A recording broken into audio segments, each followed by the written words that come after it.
From now on, I will make you fishers of men. And you are to gather as many as possible, all kinds. I will sort them out later. To pretend the camera are not there. Yeah. So, what was the main reason you guys started this podcast? What's the mission here? Honestly, the goal is just to talk to people, like if they're Christians or if they're not Christians, just anybody, and just talk to them about like faith, and then about their lives. You know, like if they're Christian, like their testimonies and how they've like come to Christ, or if they're not, like what they believe and why, and then we kind of just discuss that. You know, not really a debate. But kind of like, okay, why do you believe this? You know, do you have a good reason? Okay. So, yeah, So speak a lot. I mean, I'm a good listener rather than good speaker. So we wanted. I guess first and foremost, we want to share the gospel with people, right? But I think most of the time, like when you see people sharing the gospel online, it's people going out and like arguing with people, you know, like on like this. Like you see like the college campuses where people go and just like debate people, and it's like, I mean, that's not smart. it's just I don't really feel like that's the way to go about it, you know, because it's like hostile, and that's not the way the gospel is supposed to be. Yeah, I mean we have to deliver God's message very passionately, but we have to be very smart as well. I think one of the best way for myself is just showing my life to others without instead of any words. So this is the way how people live who believes God. Yeah, right. If they prosper in real world, people just going to follow more with their lifestyle too. So. yeah. Actions do speak louder than words a lot. You know. Right. I was told by one of my buddies the other day. We have like D group. It's like a Bible study kind of. And we were talking how if you go up to somebody who doesn't know the gospel, that person's going to read you more than they read the Bible. So what you give off that gives the message of the Bible to them. You know, even if they're not reading their Bible, they can read you and you show like what that says. Yeah, like I said, I've never read Bible in English form. So but it's the same though in South Korean. Yeah. Korean. But English is already translated from the Latin language. What was the original one? Yeah. And then Korean languages are like translated again. So Oh, so is like the Korean Bible, is it like translated from the English Bible? I believe most of pastors studied with the original language, but Okay. so they usually explain how these are different with the original form, how different with the English form, something like that. Okay. Interesting. Yeah. So language always have some limitations. Yeah. Oh yeah, absolutely. Yeah. That's why lots of people fight, even though there is like a one truthful medium from God here, but everyone interpret different way, right? Yeah. It'd be so cool to know like Hebrew or Greek or Aramaic to like be able to read it in like the original language. I mean, it'd probably take a lot of studying, but I think that'd be really cool. Right. I think a couple, like Aramaic is like, there are a couple of books that are written in Aramaic. Yeah, not a But lot. And it's like bits and pieces of it. Yeah, I in think the New Testament. Greek and Hebrew are the two main languages. Like I think the Old Testament is mainly Hebrew. Yeah. A lot of the New Testament is Greek, and then there are a couple of books that are Aramaic. Yeah. Yeah. True. But it's really cool. Yeah. And this year my wife received baptism. Oh, nice. Yeah. That's awesome. So I was the one who went to Korean church really hard during the last summer break. And then she was a little bit skeptical at the beginning, but I went by myself first with my boy. And then later, even though I came here for this semester, she just kept going, and then eventually she got baptism. So Oh, that's awesome. that's very blessed. That is really. Yeah. Where is your wife and your son? Are they in Arkansas? They live in Dallas, Texas. Oh, okay. So my wife teaches at University of Texas Arlington. Okay. Oh, okay. That's cool. So she teaches fashion design. She just finished a doctoral degree from Auburn University in Alabama. Oh. So So y'all are really smart.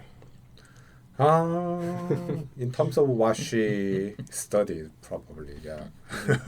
But eventually, we are all humble human beings, right? Yeah, exactly. And then, Did you get your PhD too?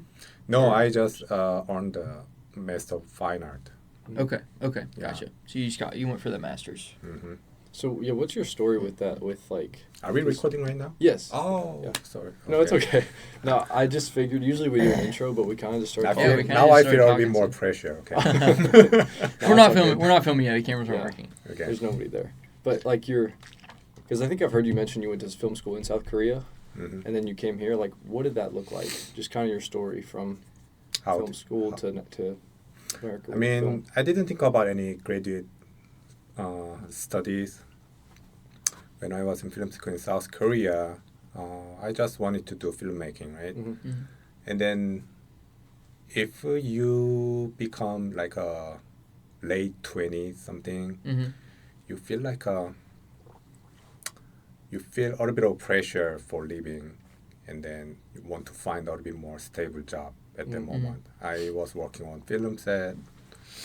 The salary was very unstable. If I have a gig with a feature film set, I'm okay for like a couple of months, and then after that there is no guarantee Yeah.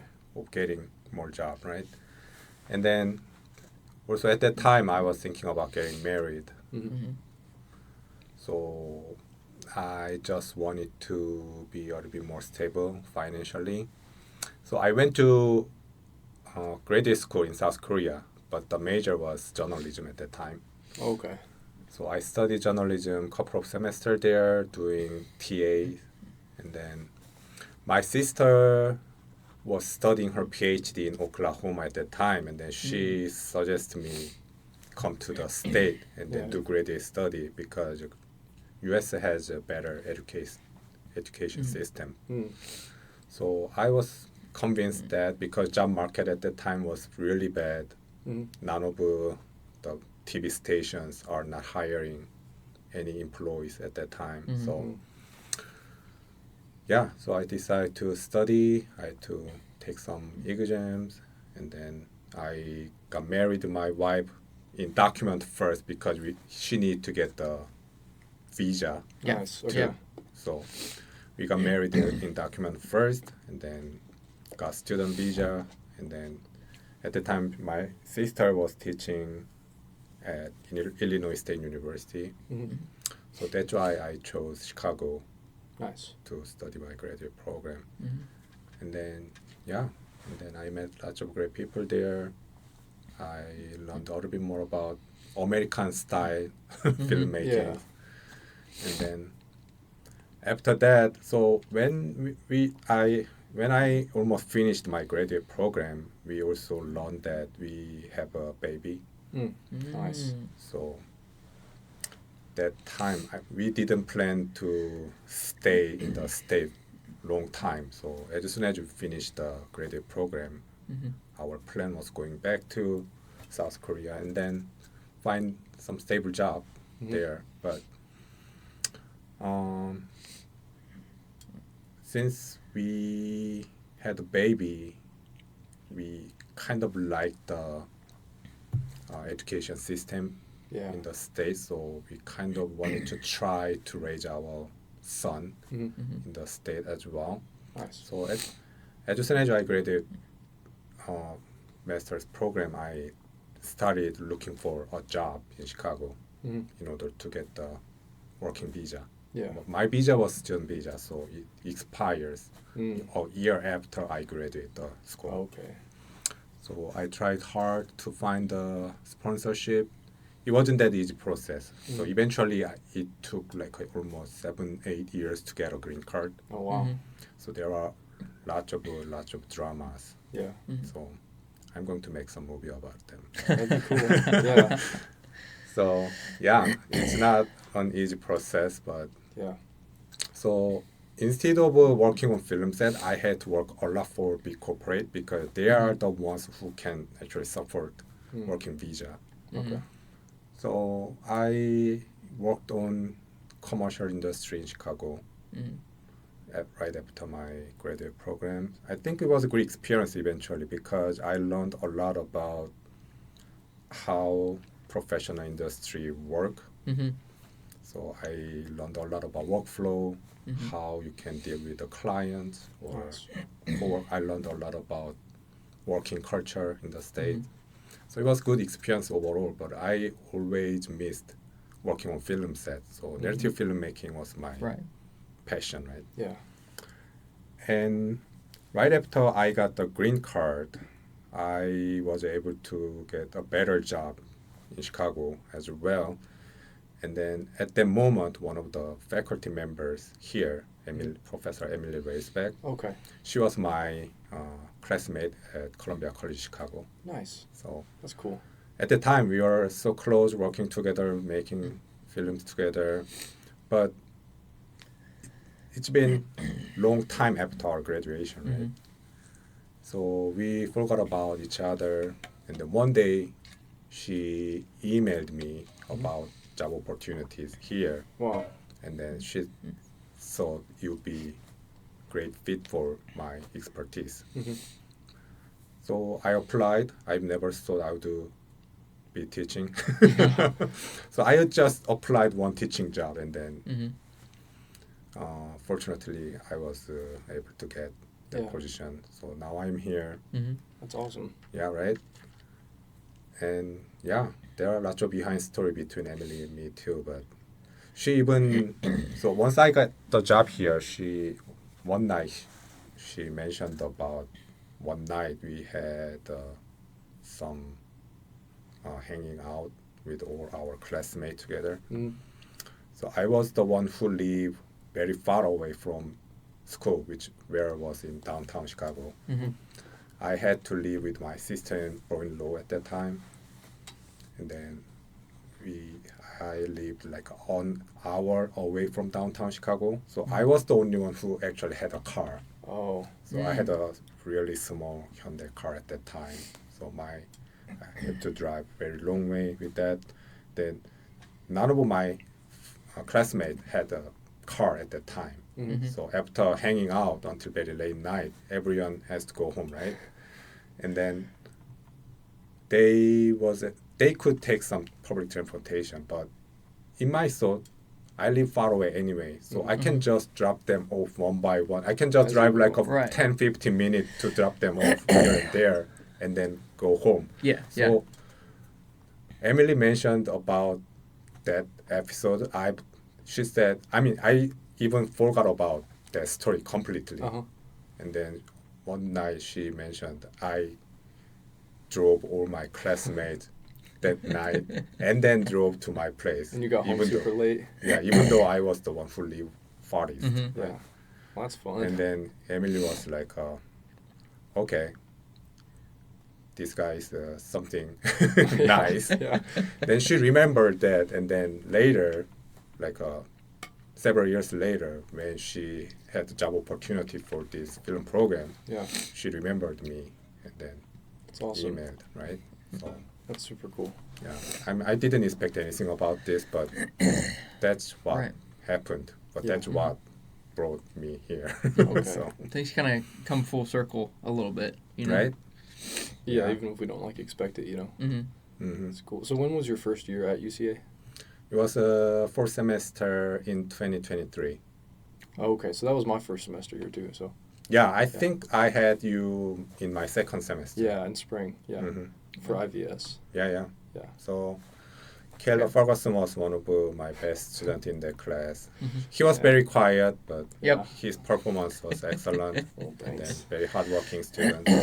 I remembered him. And then I knew he'll be doing great in this field. So I think he's doing good in my cinematography now too. Yeah, it's been fun. Yeah, I had. Sorry, I didn't no, mean you're to cut you good. off. You're good. I think you came in and talked in our intro to film class. Yeah, I remember that. I think all the film professors came in at the beginning. Oh yeah. Because I thought I recognized you. Yeah, I didn't know we can actually explain what we teach in that long time. So once I explained about my course very briefly, all the other faculty explained their courses. So All in depth. long time. Okay. And I should have explained a little bit more detail. Okay, then. Yeah, that's funny. I don't Yeah. remember that exactly. I remember it happening, but I don't remember what you said. But Yeah, that's yeah. funny. Yeah, did you teach, is it screenwriting? I teach intro to visual storytelling.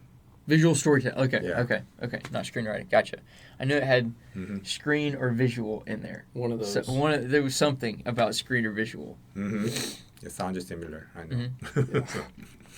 Yes, there are several intro courses here. Mhm. So intro to film, intro to visual storytelling, Mm-hmm. intro to Script analysis. And, script analysis. Yeah. yeah. Yeah, You know what? I'm still learning this program Yeah. too. So I ask a lot to my colleagues. Well, it's good. See, I took intro to film because when I came in, I was a film and international studies major, Mm. and I took French, and French kicked my butt, and so I was like, don't really want to do French anymore. So then that also meant I couldn't do international studies anymore because you have to take like language for like 3 semesters, and I was not about that. And same life. with film. I was not about that life, and then film does that too, and so I switched over to religious studies. Yeah. But I took intro to film, and you have to have a fine arts credit, right? Is it? Mm. Yeah, you have to have a like, I think it's called fine arts or Yeah, like something like that. appreciation, Mhm. and like intro to film and film appreciation are basically the same class. Mhm. Just one of them's for film majors and one of them's not. Mhm. But because I took the intro to film class and I changed my major, I had to take another fine arts credit. And so no. I didn't know want to take that. the same class twice, so I ended up taking music appreciation. I do remember Okay. that. But yeah, so I doubled up on my fine arts classes. Cool. Yeah. Yeah. I love music too, but actually we are kind of in the process of getting rid of all those basic courses for film majors. Oh yeah. So probably new film student won't have to Mm-hmm. take those That's intro cool. classes like Yeah. second language stuff. Mm-hmm. Oh, that's awesome. A little too late for that for me, but Right. that's okay. Yeah. This is so, your last semester in French, Yeah. right? Okay. I'm getting rid of it. But I mean, you mentioned you had some counseling session with who's the yeah, I know who you're talking about. Yeah. Yeah, and For my then- schedule. yeah, and then you want to graduate early. Yeah, I might be because I'm going to take film production 3 next semester as a junior. You think so she said you can do that. Yeah, she said I can. She said that usually students don't, but I think I'm going to do that. Mm-hmm. Cool. And then just finish off early.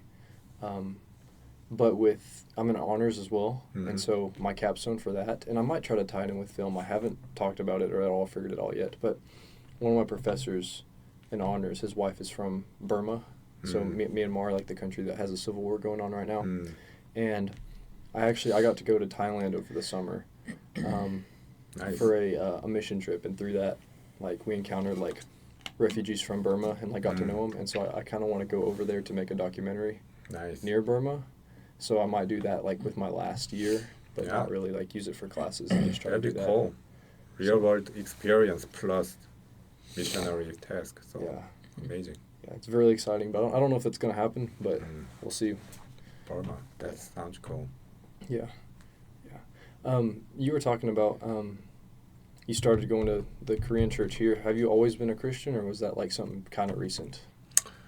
It's kind of recent. So when I was in Chicago, I served something related to media for one Korean church. Mm-hmm.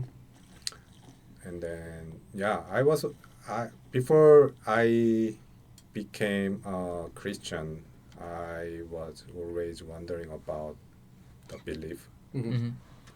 and then I had interest Mm-hmm. about believing it, but I couldn't understand about everything, and then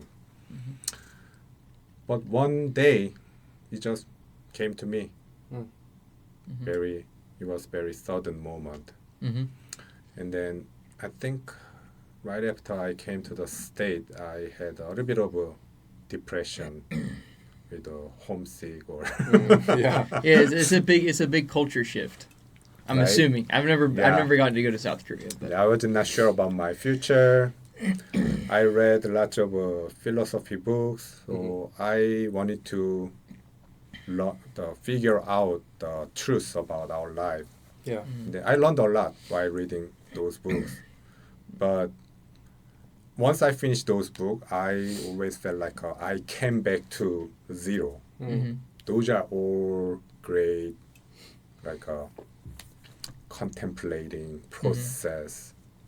I loved a lot, but I always came back to this spot again. But one day I realized, okay, if my life is not mine but God's, my life could be much easier. I don't have to try that hard. Yeah. I can just believe God and then He will figure something out for me as long as I believe in Him, right? Right. That was like a very effective, very straightforward, easiest way I can take as an action, right? Yeah.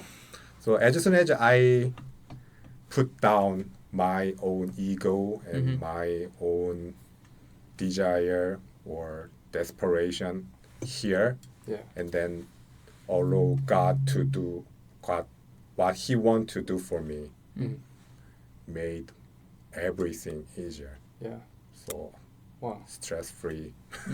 That's good. yeah, Yeah, my life is not mine, but His, right? Exactly. Yeah. So everything else. So since then,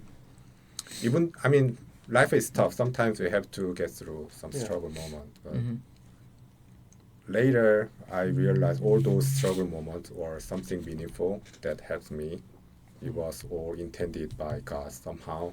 Yeah. So if I have any struggle now, I can now tell people, this is how this world designed by God works, right? So everything works better for me, Yeah. even though it looks like a pain and challenging moment. Eventually, it's going to make me stronger, it make me grow up, and then so that was a very simple moment. I realized that, and then from that moment, I also realized belief is more about just doing it rather than think about logically. Yeah.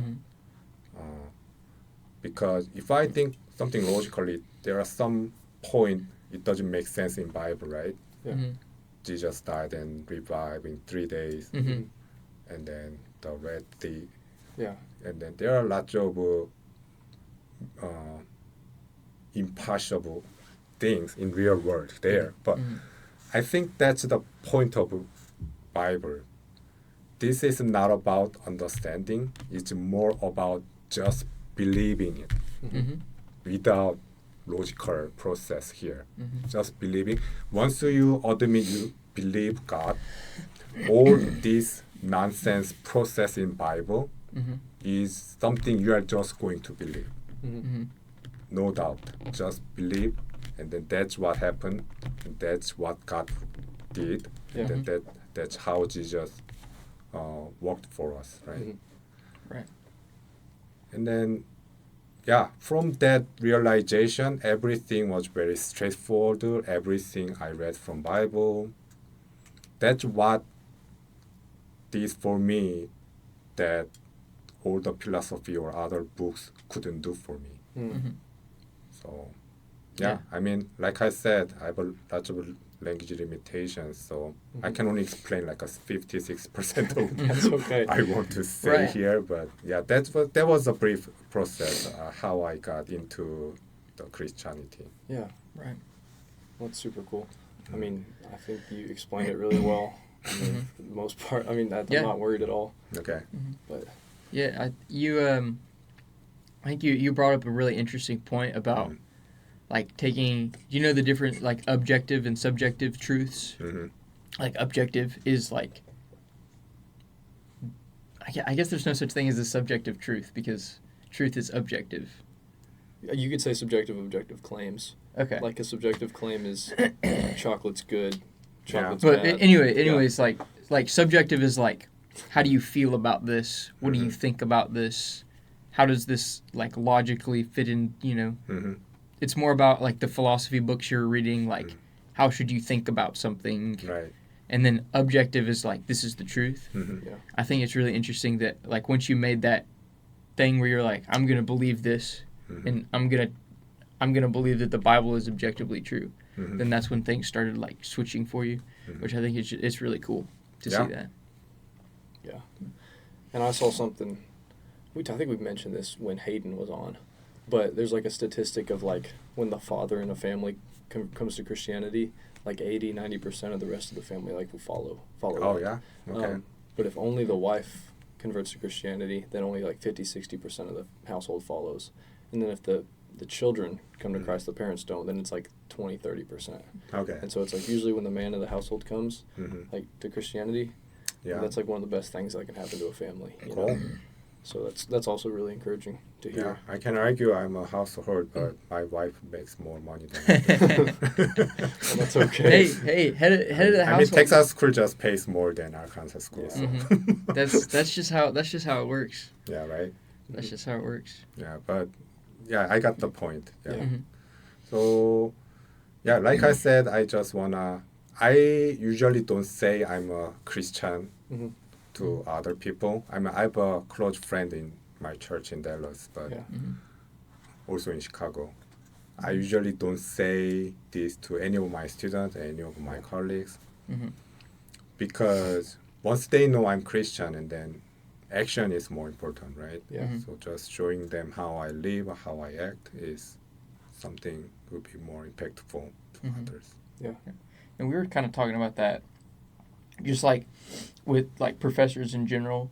Like, you can usually tell when a professor is Christian just based on how they act. Yeah. Really? Yeah. You know, like Did obviously you know you can't. I was I thought maybe. I was maybe. like, yeah. Okay. I was Like, like, you- you seem like just really like, you can just tell, you know? Maybe you can't say like without a shadow of a doubt like this guy's Christian, but like you can be like, oh, I kind of get a little Yeah. something. Okay. I think Yeah. there's something to that. It's Yeah. just the way that people carry themselves and. Yeah. Cool. Mhm. Actually, I'm developing a seminar course for next fall semester. It's called Contemporary Korean Thrillers.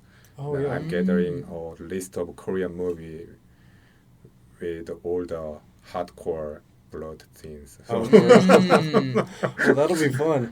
I think I was looking at classes and I do saw you still that. think I'm a Christian? Oh, that's okay. No? I mean, Yeah. yeah, I think movies are movies.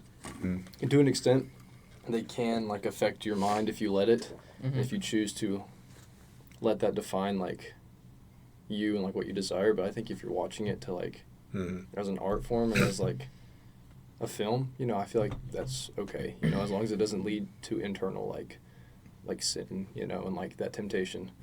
But I saw your class and I was like, I might try to take that if it fits, because I read that, and then I think Corson was doing a music in film class, which sounds really cool too. Right. Ooh, But really That'd be interesting. cool. I love Corson's classes. They're super Yeah, cool. I had one of graduate students defense meeting with Corson this morning. All the feedback he gave to that student was very insightful, very deep. That's cool. Yeah. That's who we had for intro. Yeah.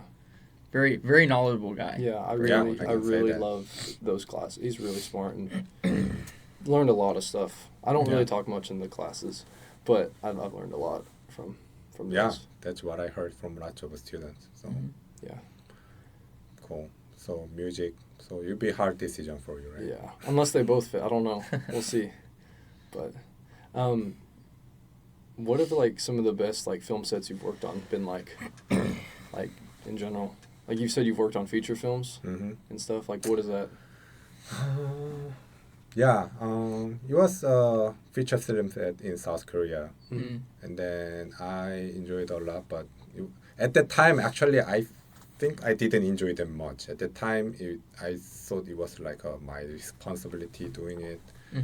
Looking back, it was a great time working with so many great people there. But Mm-hmm. at that time, actually, I didn't enjoy much. But I Mm. still remember one indie film set that had lots of great crew and cast. Some of them are now work as a really big director and nice. DP That's in cool. industry. They shoot all the Netflix Oh, series wow. and then big. Mm. Yeah, we can just watch their movies. That's in cool. Netflix now. That's awesome. Yeah. But at the time, everyone was struggling with a living. Mm-hmm. So that's one thing I want to talk to all of my film students. It might take a little bit time to get into the stable job in film industry. It's a little bit take longer than other majors, you know. Mm-hmm. Yeah. But but if you don't give up and then just keep working on filmmaking, you will eventually find the right spot there. I see many of my classmates from undergraduate settle down nicely from early 30s, from late 30s. Oh, nice. But early settlement doesn't mean they did better job. Yeah. Sometimes late settlement, they work on bigger films and they with the big productions now. So Yeah. who knows? So Yeah. that's what I just want to say to all of my film major students. Yeah.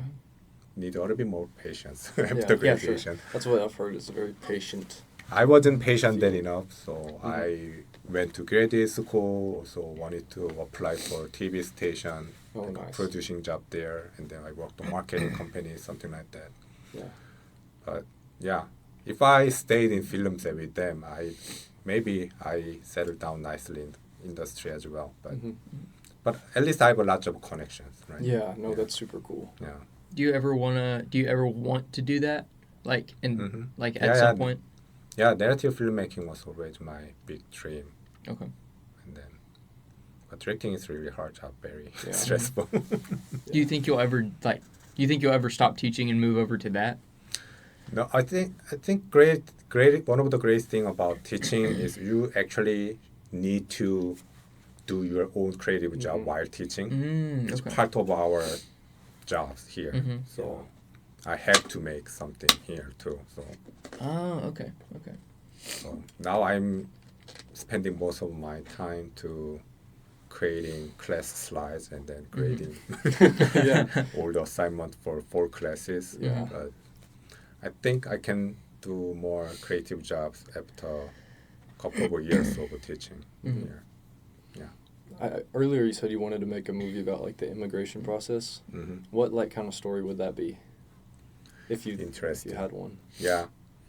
So there's one guy who's in the middle of green card process. Once you are in the middle of process, you can actually leave the country Hmm.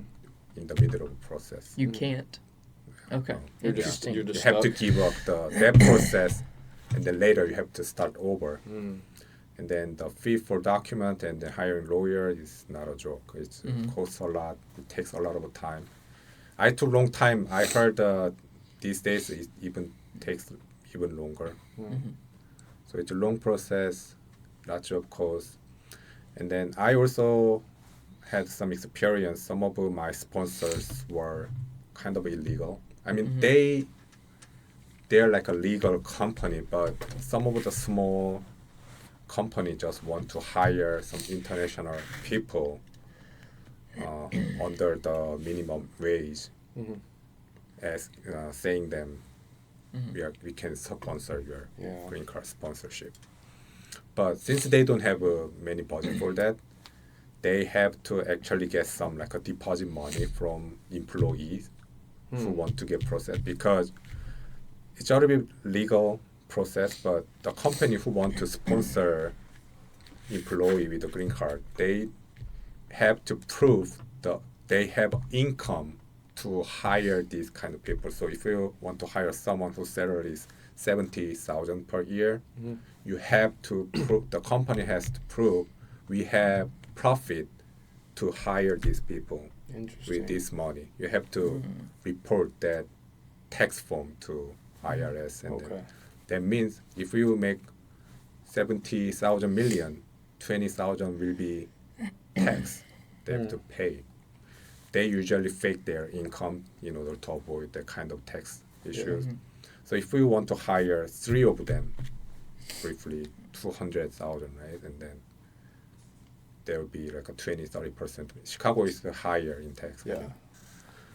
So that money company has to pay for as a tax.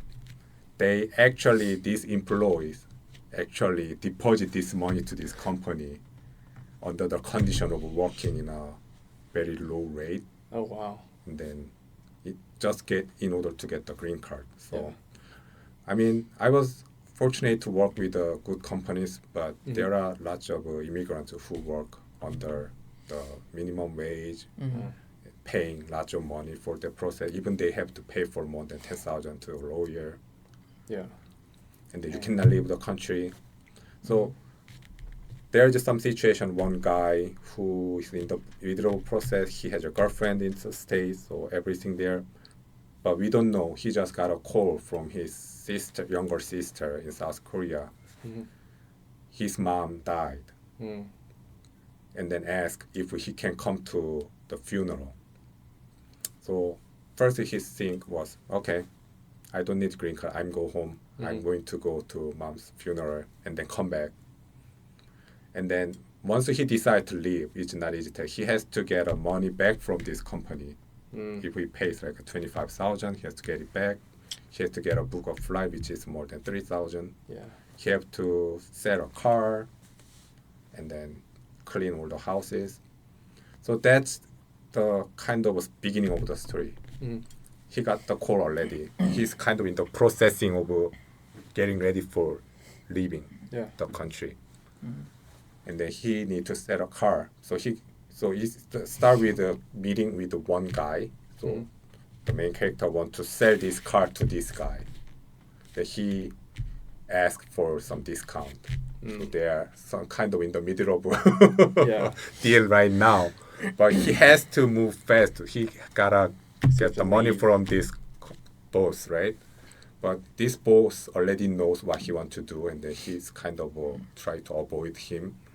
So this is kind of this guy is chasing him down, Trying to get while bringing this guy to this guy. I gotta go. Can you just get in, and then we are going to keep talking about the deal, right? So they drive together.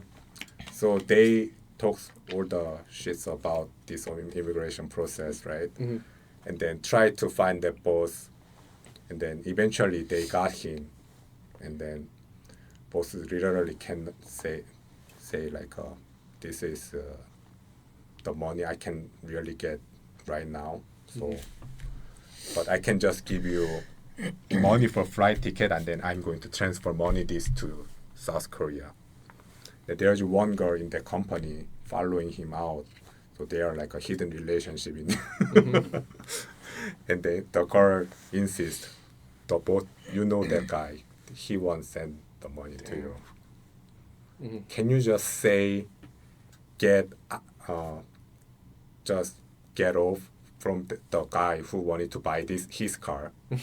Just say him F off, and then and then just tell your sister you cannot go home. That's it. You don't have to be a good guy. So in the end, he has to make a decision. Yeah. If he just be a bad guy at this moment to his family, everything will be easier. But he's a very responsible guy, want to be a nice one, and then for him it's really challenging moment to decide. Yeah. So in the end, we hear the phone call sound from his younger sister. She's very young, waiting for his brother to come get ready for funeral. And then in the end, we hear the phone sound from. I mean, at the beginning of the story, he just hung. Okay, baby, I gotta go. I call you back, and then everything happened. Yeah. And then later, his sister called him back, and there's a moment he's going to receive them phone call or not. So you don't know? It feels like he won't go. Okay. But he has to tell that to his Yeah. sister. Yeah. Dang. That sounds like a really, It'd be really pretty interesting intense. story. Yeah? Yeah. It's almost like the Inception ending. You know, where he spins the top. Yeah, so and go slowly into that spinning thing. and you don't know, is it going to fall over? Is it not? And Yeah. No, that sounds really cool. Yeah, I think there's a moment of that his girlfriend is trying to have him stay here, because they live together. If he leaves, she has to find another place to live. So for her, it's very practical issue too. Yeah. If he leaves, Yeah. so she really try hard to have him stay, Yeah. and that moment he doesn't listen to her, but there's one moment she just like make a quick skinship to him. There's like a frozen moment Yeah. between them, Dang. and then he got the phone call. Yeah. Is this something you've like written or just Yeah, kind of? I Really? written. Yeah. Oh, okay. So I okay. mixed up with my real experience with some story I heard from the immigration Okay. friends, right? Oh, okay. That's cool. So you've got like the whole script and stuff done.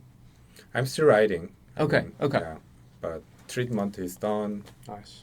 I wanted to shoot this in Los Angeles Okay. area, but now I changed that to Little Rock area, Okay. Yeah. It's I a mean, good you know. city to do it in. right? It is. I was just there earlier today. Oh, you got a suit, right? Yeah. What? Great. One of my friends is getting married, and I'm gonna be in his wedding. So Oh, I was there earlier today, had to get like fitted for it and stuff. But yeah, Yeah. Little Rock is I mean, compared to every other big city, it's probably really small. But for us, like around here, it's it's pretty big. I don't like Yeah. the traffic. It's annoying. People are crazy. They don't know how to drive. yeah, right. If you can drive in South Korea, you can drive anywhere. Oh, else. okay. Is it okay. pretty bad there? Yeah, I didn't have any problem driving in Manhattan. This is easy. Yeah. It Oh, was like parking practice. lots of parking lot. Let's go. Wow. They are just a little bit expensive, Yeah. but yeah. Everything here is expensive. It's been crazy. Yeah. When I was driving in Little Rock today, I saw this, like I could hear the police sirens coming up behind me, and so I kind of like got over to the right lane and stopped at a light. I mean, it was red for me anyway, so it was, Yeah. but I stopped and got over in the right lane. I see this car, like the police car. He had like his sirens going, so it was like he was gonna go through the light because he had to get there. And you're supposed to stop, like even if your light's green, like you're supposed to stop and Right. let the cop go through. But I'm sitting there watching, and here in Conway, like you really never see any problems with Yeah. that. Like people are like, "Oh, there's a cop. I should probably stop." But like these cars in Little Rock just like kept going. Yeah. And like I see this one truck, he like goes out into the intersection and he stops, and the cop's like easing his way, and then this other car just comes flying up, and the cop's right here, and the car has like slams on his brakes in the middle of the intersection, Oh my gosh. and the cop has to like go around. And I was like, "What are you people doing? What is Yeah. this?" Actually, wife with that did something similar, and they got like a warning from police. Oh, for real?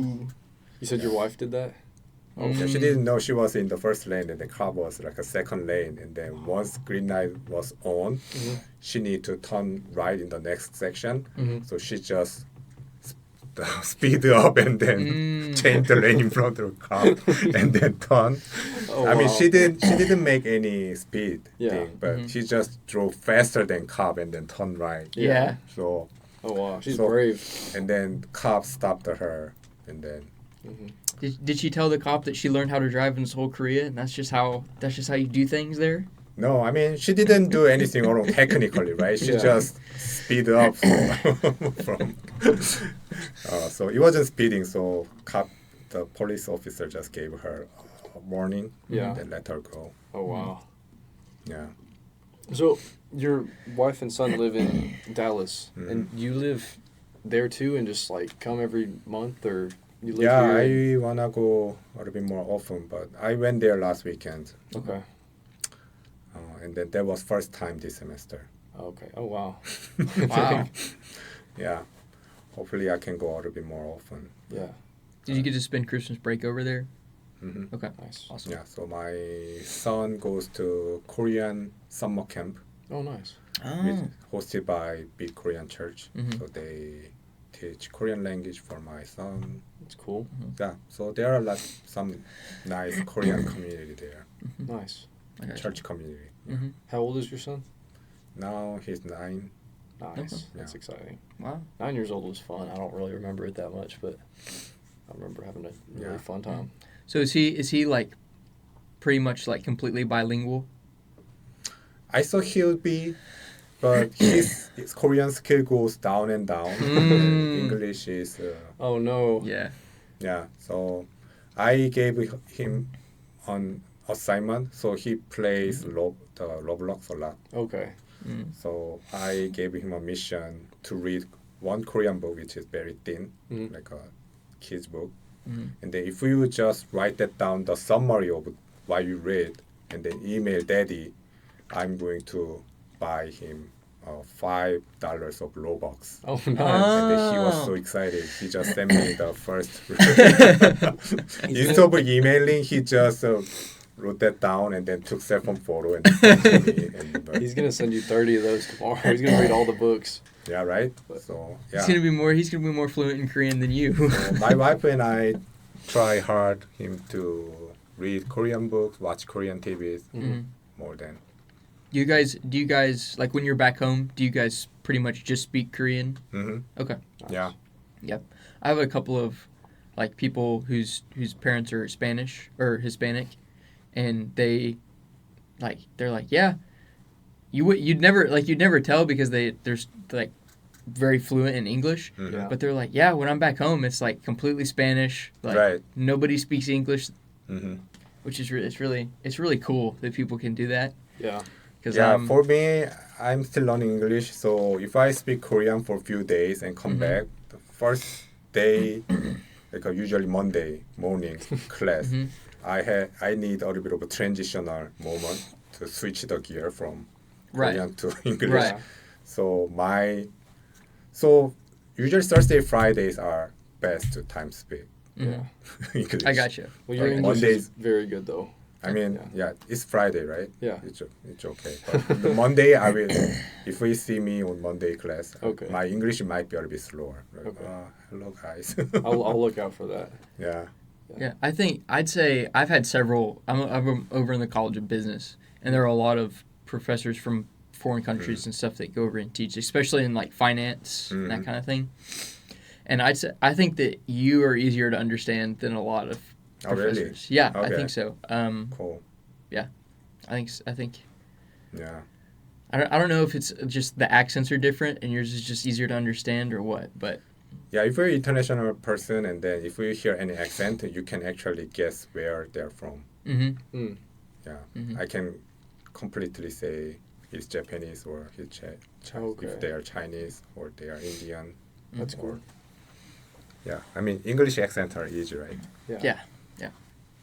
But then it's like English has all the different like Mhm. there's Southern English, there's New York, there's like Yeah. Canadian English, and it's weird. Oh, we don't talk about Accents. Oh yeah. Why? It's a bit It's just sensitive these it's days. just a joke. It's just have you ever seen the show How I Met Your Mother? Hmm. Yeah, Uh, that's one of my favorite shows. Yeah, I love that. But they're always making fun of Robin for being Korean or Oh. not Korean, Dang. being Canadian, and USA, so USA. Canada. Yeah. No one. Yeah. They'll shout anything. Yeah. Canada. No. Actually, I studied English with that TV show. When I Oh, was really? getting ready for international study in Chicago, Mm. we have to take a couple of exams, not sure if you have heard, like a GRE or TOEFL stuff. Mhm. Okay. So it's the exams for international students. Yeah. Very stressful, but Yeah. most of Korean people are really good at reading and writing, Okay. but their speaking and listenings are horrible. Mhm. Dang. So they can read well, but listening is really tough. So Yeah. lots of Korean just try to practice by watching those TV Mhm. shows. Yeah. The Friends was most famous one, Friends. Oh, yeah. yeah. Yeah. I like Friends too. and then How I Met Your Mother and The Office. I love The Office. Big Bang Theory. Those three are my favorite. Mhm. Have you seen Yeah. Breaking Bad? Yeah, I love them That's my too. favorite show. Yeah, that's a bit too serious for English study though. Yeah. Mhm. It is. Oh yeah. It is. Yeah. Do you, so when you watch, like now, since you're not necessarily like trying to study for an English exam, do you watch a lot of like American movies? Mm-hmm. Like, do you watch them in English or do you prefer to have them like dubbed over in Korean?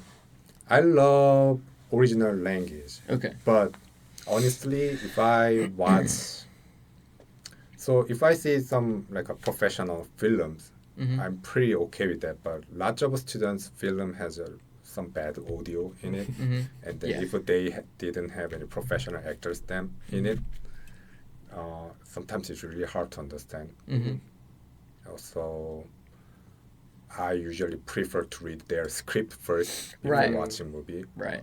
I mean, even for some like a dialogue heavy films, I might want to have some subtitle. Yeah. That's how we see all the Hollywood film from when we are very young. So Okay. Interesting. Does Korea have a big like do they have a big like a we have like Hollywood like has a very big film industry in the United States. Does Korea have its own like bustling film industry there? it's called Chungmuro. Okay. It's the center of the city of Seoul. Oh, okay. So, so that's the area, name of the area. I mean, just like Hollywood, right? Okay. So, I worked in Chungmuro as a production assistant, and then I used to love watching all the Hollywood film when I was very young, but I also loved watching Korean film. And then when I working on this Korean film set, the Hollywood filmmaking and Korean filmmaking are two different worlds. I didn't think about they couldn't combine. The Hollywood films are always kind of like another level, something. Then in 2019, when Bong Joon-ho won Oscar, Oh, for I Parasite? had some experience of these two different worlds getting combining together. Nice. It was very weird, and strange, but delightful experience. Yeah, that's cool. You're right. Yeah. That sounds really cool. Have you felt that way? Two different worlds combining to one? I think sometimes. I think sometimes more with, like, people, like friends, meeting each other, Oh yeah. or like. I Or feel like- family and friends. I mean, Yeah. I'm close with my family. I'm close with my friends as well. But my attitude kind of different with one another, Yeah. right? Yeah. But sometimes your friends meet your parents and everyone eating meals together. Sometimes you feel that kind of Yeah. experience, right? Yeah. Yeah, that's about how we're going to be next week because I'm shooting my Film Production 2 short film Oh yeah. in my hometown, which is a couple hours away, and all my crew and him and some of my actors are staying the night at my house with my family. Oh So yeah. We're all going to be there. Combining two work together. Yeah, that's gonna be. I'm excited for it. It's gonna be fun. Oh, you're shooting next week. So Yeah. are you done with the visual poem? Yes, I'm editing it now. Oh, cool. So Yeah. I used the snow when it was here. And I Oh, went out nice. In the forest. Smart. Yeah. So. It's very layer here, right? hmm What is it for?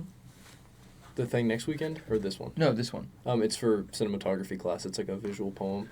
Oh, okay. Like assignment Cool. thing. Cool. So. Cool. Yeah. Yeah, some of FP2 students shooting their project this weekend. Yeah. So I pushed back their screening Nice. 2 days. Yeah, I'm on Tanner's set tomorrow. Okay. And I'm Tanner his is one. DP, and I think he's doing like a one take. Short Oh, film. yeah. So it's gonna be fun. Oh boy. Sounds very ambitious. Yeah, I'm excited to Yeah. shoot it. I think it'll be cool. Yeah. So- Just do lots of rehearsal. Yeah, And then, it'll be cool. yeah. We were talking about Oscars. Do you have like one you want to win for like Best Picture? Best picture. I mean, my chances had not been great, Mm-hmm. but I don't know. There are like a film that I wish for Oscar, and Yeah. then there is another film that I think it will mostly receive extra or something like that. Yeah. So, Like there's one you want to win, and then there's the one you think is going to win. Mhm. So which one do you want to listen? Both. So for best pictures, I hope Anura wins, Okay. I haven't seen that one, but I heard about it. but I think Brutalist will. Okay. Think Yeah, Brutalist will. Okay. That's what I couldn't finish it yet. Yeah. I enjoyed Anura. I think Anura will win best director, Okay. in my opinion. I haven't seen either of Sean them. Baker, all the vibe from this world is getting into Sean Baker this time. I've not heard much of him. I'm a sucker for Dune 2. Dune 2. I love Dune Part 2. He will get a couple of things, I think. For I think sound design probably. Yeah. I hope so. Really good sound. Or costume production design. Oh, Wicked. We had Wicked, so costume might go. Yeah, I think Wicked will probably take costume. I did not like Wicked. I'm not a big fan of musical films. Okay. I mean, Emilia Perez nominated for 13 categories. Yeah. Seems very dominant, right? Mm-hmm. But there were like a couple of scandals with the directors for the last few weeks, right? I heard some weird things about the whole The thing. Mexico things, yeah. right? So I don't know. I think it lowers the chances significantly. Yeah. So I think the Anura will get some. So at least one of these. So best picture, best director, and screenplay. I think he will get one of them at least. Yeah. But I think that's my hope. But my expectation is like a Brutalist. Yeah. Mm-hmm. What about the cinematography category? I don't know which ones are all in it. Is it the same as like? It's kind of similar. I think it's between Brutalist and Nosferatu. Nosferatu was pretty. I liked Nosferatu. Did you watch it? Yeah. Oh, nice. Yeah. Yeah, I thought it was really pretty. A really good looking movie. Yeah. It was. Who's the director of it? Robert Eggers. Yeah, he's a weird guy. Yeah. He's a weird guy. He directed The Lighthouse, right? Yeah. That movie was very. Have you seen The Lighthouse? I know what the movie is. Okay. Yeah, It's very, very strange. I know. Mhm. Yeah. I think I've seen it. I just don't remember what it was Okay. exactly. It's weird. Yeah. It's like a Star Wars for me. I watched somehow, but I don't remember any of them. You don't remember Star Wars? Yeah. Oh, I love Star Right? Wars, but It's not that popular in South Korea. okay. What's like? South is a grave of sci-fi films. Oh, it doesn't have any. I mean, lots of filmmakers have tried, but even though we put lots of budgets on them, they never succeed. So what are like the most common movies in South Korea? Like the most popular? Comedy and historical Okay. film. Bong Joon-ho is famous one too. Yeah. He's a great director because he got acclaimed by all the critics, but he also has lots of ticket powers. Yeah. So it's like a Christopher Nolan these days. Yeah. That's cool. Didn't he make something recently? Mickey 17. Yes. Yeah. I'm looking forward to that. That Yeah, looks it's good. going to be released in early March. Yeah. So pretty soon. Yeah. It just released in South Korea a week Oh, cool. before. Yeah. Oh, okay. That's cool. Interesting. Do you ever go back to South Korea or to visit? Yeah, I usually try to go there every summer. Now both my wife and I teach in college. Summer break are a great time to visit our home country. Nice. And you still have like family over there? Both parents are Okay. there. Nice. My wife's parents there. All my old friends there too. That's cool. So, Yeah. do professors get the whole summer off, or do you Even still? though they don't want to teach, yeah. Okay. Yeah, so the work contract is based on 9 months work. Okay. So like the 2 semesters. Yeah. So do you still get like paid for the summer even though you're not technically working? Good question. There are 2 options. You can just get paid for the working months, which is not 9 months, or you can actually divide 9 months salary to 12 months. Oh, okay. So same money, okay. but you can just get paid a little bit more regular throughout the year. Yeah, Oh, okay. Okay. that's cool. Interesting. I didn't know that. That's Yeah. really interesting. So I divide to 12 months, and then it's very tiny. So But it like spreads out, so it like it's Yeah. throughout the whole year. It's kind of like budgeting too, because Budgeting, budgeting, Mr. yeah, Economics. right? Yeah. Cool. So, yeah, what's your expectations for Oscar Best Picture I want Dune 2. June 2? let me But- look up the Yeah, you should the probably pull 'em up. nominations. I think Dune 2 will get couple of things: sound design, VFX. Yeah. Oh, yeah, for sure. I haven't seen Brutalist, but I really want to, and I heard it's good. I feel like that might. Yeah, I love the Substance. I love the Anura. I couldn't finish Brutalist. I just watched the first half. We're trying to get so. There we go. There you go. But Got it? I There think we go. Brutalist is kind of movie Oscar. It seems like would an Oscar like, movie. yeah, right. It's like it gives me Oppenheimer vibes, like the same like biopic, historical. Mm-hmm. But have you heard about Ooh. the Odyssey that Christopher Nolan's doing in 2026? No. His next big movie is based on Homer's Odyssey, like the old Oh. Greek story, if you know what that is. Yeah. And it sounds like it'll be really good. Almost Odyssey, interesting. Yeah. Okay. Yeah. I don't. Wicked got nominated for Best Picture. I don't. I Like, did not Wicked- like Wicked. I don't It's a good movie. like I mean, those I those just kind don't of like a movies. musical one. Those kind of movies are really fun, but like I don't think it'll win for the same reason that I didn't think Barbie would win. Yeah. You know, It's it's only a because- part 1 too. There's gonna be a second one that comes out next year. I mean, La La Land was a great musical movie. Yes. Yeah, it was, but I feel like it had more. Like it was more than just a feel good movie. Like there was some substance there. Yeah. La La Land's my favorite romance movie though, so Yeah, it's great. Right? I'm kind of biased. Yeah. We talked about that with Colton Mitchell.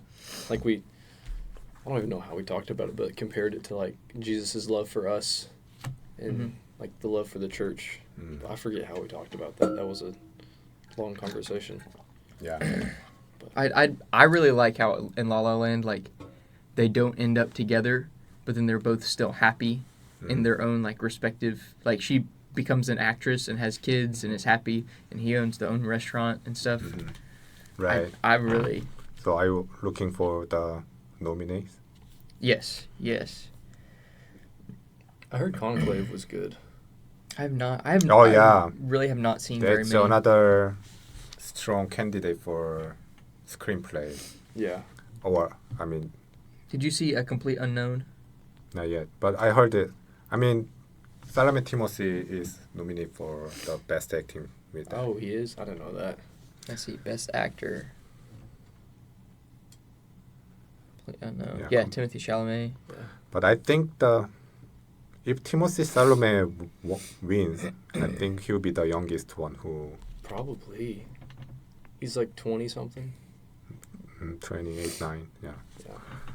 I think Adrian Brody in Brutalist in acting. Yeah. I need to Actress is easy, Demi Moore. Oh, that's what I've heard. I haven't watched that movie. I heard it's kind of crazy. Production Design. Nosferatu got nominated for that one. Yeah, that was a good one. But Eminent Dune 2, feature. Dune 2 had excellent production design. That movie. I watched that 3 times in theaters. You know what? I watch lots of good animation these days too. Oh yeah. Inside Out 2 was good. The Wild Robot was good. Yeah. The review was horrible, but I also enjoyed Mufasa. Oh yeah. I think it's just because I watched it with my son. Oh nice. Did he like it? Yeah. Nice. Does he like movies? Hmm? Like you? Okay. I mean, he loves playing video games more than... Nice. He reads a lot too. Yeah. I that's how I was as a kid. I played a lot of games, and I read. And my parents homeschooled me for a little bit, so I would like get done with school really early, and then I would play like video games a lot. Yeah. I like movies too when I was a kid. Yeah, he loved Wild Robot, Mufasa, and then I think I personally enjoyed that much because so watching movies is very personal experience. So Yeah. Mufasa didn't get any great review, Mhm. but I enjoyed because I remember when I was very young, like around my son's age, I watched first Lion King at the theater Yeah. with my mom. And then after 30 years of that time, Wow. I watched Mufasa with my son. I Yeah. mean, Lion King is basically son and daddy Yeah. story, right? That's cool. Right? So it continued. That is really sweet. Yeah. That's happened with me. Like, Twilight movies. I hate those movies. Are so bad. But I watched them with my girlfriend, and that watching them was fun because we got to joke about them, and it was fun because that's when we first started dating. But the movies themselves are really bad. But the memories are still good, Interesting. Ooh, Gladiator Actually, 2. Professor Mark Thierman hosted Twilight Saga night. Oh, I heard last about year. that. Yeah. And then they watched all like 6-7 That's movies crazy. in one night. I was there. I watched first two and then had to leave. But Yeah. They're not my favorite. I think they're really like goofy. I don't know. Yeah. They're just silly. They're good like feel good movies. So it's called teen movie, right? Yeah, teen movie. That's the best way to describe it. But Yeah. So Robert Pattinson is actually star for Bong Joon-ho's new film. Yeah, in Mickey 17. 17. Have you heard of that one? I feel like I've heard of it. It's basically Robert Pattinson works for like this like space future company, and his job is just to die, and he like goes in, he dies, and they just reprint him. So he is the one who want to be experimental process for spaceship life Yeah. in space. So he go all the challenging environment. Yeah, and then they test it first. they Die. they forget to They forget to kill him, and they print two by accident. yeah. It's probably going to be some like philosophical thing about like what makes you you or something like that. Yeah. Sounds really interesting though. I think it'll be good. I remember seeing like the preview for it in theaters, Mhm. I think. And I was like, huh. Yeah, they're spending a lot for marketing these days, so it's Mhm. everywhere. Yeah. I was like, Cool. I mean, I think I'm very fortunate to teach films these days because Korean films are now being aware of by lots of American audience other than before. So I also teach music video class, and then lots of students were interested in learning more about K-pop music video stuff cool. too. So yeah, I feel like our culture, Korean culture, has been very popular these days. Mm-hmm. That's really cool. Mhm. How do you relate like Christianity to filmmaking, like with your stuff you've worked on, Good question. or what's that like just trying to have those worlds like combine? Actually, that's one of the biggest challenge for me these days. I actually used to work for like a Christian Korean TV station during my like a optional training program session. So that's the like a working visa that's given to all the international students Mm-hmm. right after their international study in the States. Okay. So I worked for that TV station, and then we made lots of church commercials, and then we also made a feature film called A Gift. Okay. So it's a story about one young guy who is losing his direction in living in high school. Later, he comes back to God's place and then find the right way to go. So that was the brief story, but I didn't want to make that kind of too directional, Yeah. like a film, enlightening style. Yeah. So Right. yeah. So why I truly believe in God, and then I am so grateful to know Him, but it's really hard to combine these two different words together. But like Hollywood filmmaking, Chung-Ang filmmaking combined together these days. Yeah. Yeah. Sometime it will happen. Yeah. Yeah. I just need to know more about Christian, to be honest. I Mm-hmm. haven't studied hard enough, I think. I heard a lot about the pastoral service and then I participated lots of Bible studies Mm-hmm. with the Korean church community. So I know briefly about the stories and people in it, Yeah. but I just need to learn more deeply Yeah. about Bible. Well, I mean, like you said earlier, like, I mean, just your actions carrying out. I mean, if you carry that onto a film set or in the classroom and everything, you're still sharing like God's love indirectly. You know, just how you Yeah, treat other people and how you love people. right. Actually, there was one intro to visual storytelling student who took the photo exercise, so 15 photo exercise with Oh, yeah. her church. Oh, cool. She attends probably. That's So awesome. there was a storyline. There was one girl trying to find hope for her life, Mhm. and then who's in frustration first, and then later he finds some hope in church and pray. So there was like a medium shot, extreme long shot, that kind of composition Oh, nice. training, right? Do you Yeah. remember that assignment? yeah. Yeah. So she took 15 photos of those storyline, and then in the end of her presentation, I just loudly say amen. Nice. Without no, yeah, Well, that's good. right? Yeah. So I love the kind of Yeah, story arc. So, that's cool. That's really good. Yeah, I know there are people out there, you know, who mhm, make the Christian content, and sometimes it's like really, mhm, really Christian, and a lot of the times, you know, it's kind of less mhm, narrative, like structurally, because you know a lot of Christian movies aren't like the greatest, like technically and story wise, but the message is still good. right. But I've seen it noticed a little bit on the rise more recently is like stories that like are good and that aren't just preaching. They like tell like a good story and a good message at the same time, and it's rare, but I think it's becoming more common lately. Like with, have you heard Jesus Revolution? Came out 2 years ago.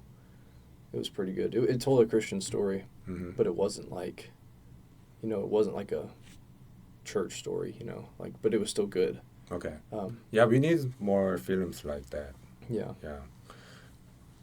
I think they're releasing a TV series about David. You know David and Oh, Goliath? yes. And it's like from the Old Testament. There's like this show they're releasing about the guy, the shepherd boy who like killed the giant David or Goliath. Mhm. And it's like his whole story, and it looks really good. It's like really So it's like Cool. a documentary. kind of. It's like Okay. a narrative, but it's based on that, and it looks really well done. I've heard it's made by Amazon. Hey, it's called House of David. Yeah. Also, David. Yeah. So Yeah, John Irwin Cool. is directing it. it looks pretty good. That's the other thing too. A lot of like Christian content is taken, and like with Noah, there's like a movie about Noah, and it's done by I think an atheist, and he said it's like the most non-biblical biblical movie he could make, and that was his goal, because it like Can told we the story. count Passion of Christ or Noah by that Andrei Arlovsky? That Yeah, that's what. Yeah, the Android, that guy, that guy. Are you Yeah. talking about that Yeah. Noah? Okay. Oh, is it the? the one that has like the only one that has Emma Black Watson Swan. in it and has the other guy, forget his name, Russell Crowe. Russell Crowe. Yeah. Huh. He directed Black Swan and then Okay. Yeah, he's really philosophical, but he's not a Christian. right. Yeah, but it's a good movie, Mhm. but it's not like entirely biblical, you know, with some of the stuff. See, I was thinking of the one that everyone like gets upset at. That it had Mhm. oh, what's his name? William Dafoe. Oh, I Last think Temptation of the Christ. Last Temptation of the Christ. I've never seen I it. haven't I've either, just heard a but- lot of people were very like That's Temptation of Christ. yeah, that's the Last Temptation of the Scorsese. Christ. I think. Oh. No, I don't. I think Scorsese did a different one. I don't think. Hold on. Let me look I think this up. it's Let's fact Scorsese's. check this. But So there are some movies like that. Okay. yeah, Actually, I had the chance to create a short documentary for one pastor. Actually, it was for the No, it was corporate Scorsese. who is like an education organization who Mm-hmm. are looking for scholarship students. So they actually support like some student in need. oh nice. and then they actually have some like a missionary people in that organization, and then they wanted to promote one of them. So the company hired our company, and company gave to produce that video for. So I met the guy whose name was Maurice Tyner, and then I made a short documentary about him, and then his story was like so he was in the south. He was born in the south side of Chicago. His situation was very challenging, low-income family with lots of family and cousin living in really small, tiny house together. And he remembered when he was like 8 or 9, he lost his mom. Then he shared about the experience when he heard the news. His mom got cancer, and then he also shared the moment of her mom's funeral. So he was very frustrated, cried a lot of days, and then later he heard from his mom.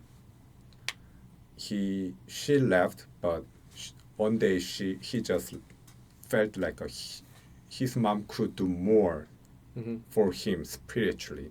And then that moment he kind of overcame the fear of death, and then became really spiritual. And then after that he studied really hard. He went to Yale, the Divine School, and then later he became pastor eventually. Oh, nice. So he shared all the challenging moment, and then that kind of moment he become really religious from the death of his mom. Actually, it was very insightful, inspiring. So yeah, I made that documentary. So That's cool. That's awesome. it was a great chance to talk about the God and Jesus together. And he loved Korean food, so. Oh, nice. Nice. Yeah, I treat him to one Korean barbecue place in Chicago. He loved Oh, yeah. Yeah. That's neat. Anyway, yeah. One of the best films that incorporate Christianity into it is Silence. Yes. You ever seen Silence? You have seen it? I love Silence. Silence is really good. That's very brutal. The is. Japanese Yeah. people kill all the missionary people. That's also Scorsese. Yeah. Yeah. Wait, Scorsese was Catholic, I think. Is he? Yeah. He is or he was, one of the two. He is. Yeah, he's definitely I think has some relation to Christianity. Scorsese is one of the most bloody directors, Yeah. right? And yeah, right. Like Taxi Driver and didn't Yeah. do Goodfellas, I think. Yeah. He's releasing a series about. It's called The Saints, and it's about, or it's something. It has something like that. I don't know if it's The Saints, but it's about. I think John the Baptist, and then it's like a TV series, and it has Joan of Arc, and then it has someone from World War II, and then it has all these different people who lived and died for the faith. And I don't know how entirely biblical that series is, but it looks really good. I didn't know he's religious. Okay. Yeah, Good to know. Yeah, I'm pretty sure. I was not alone. Okay, cool. It's good inspiration. Yeah. Cool. I really like Scorsese. You can make a bloody film and then still be Yeah. Yeah. I don't know how deep he is into his faith outside of filmmaking, but Yeah. I know that it definitely impacts how he directs stuff.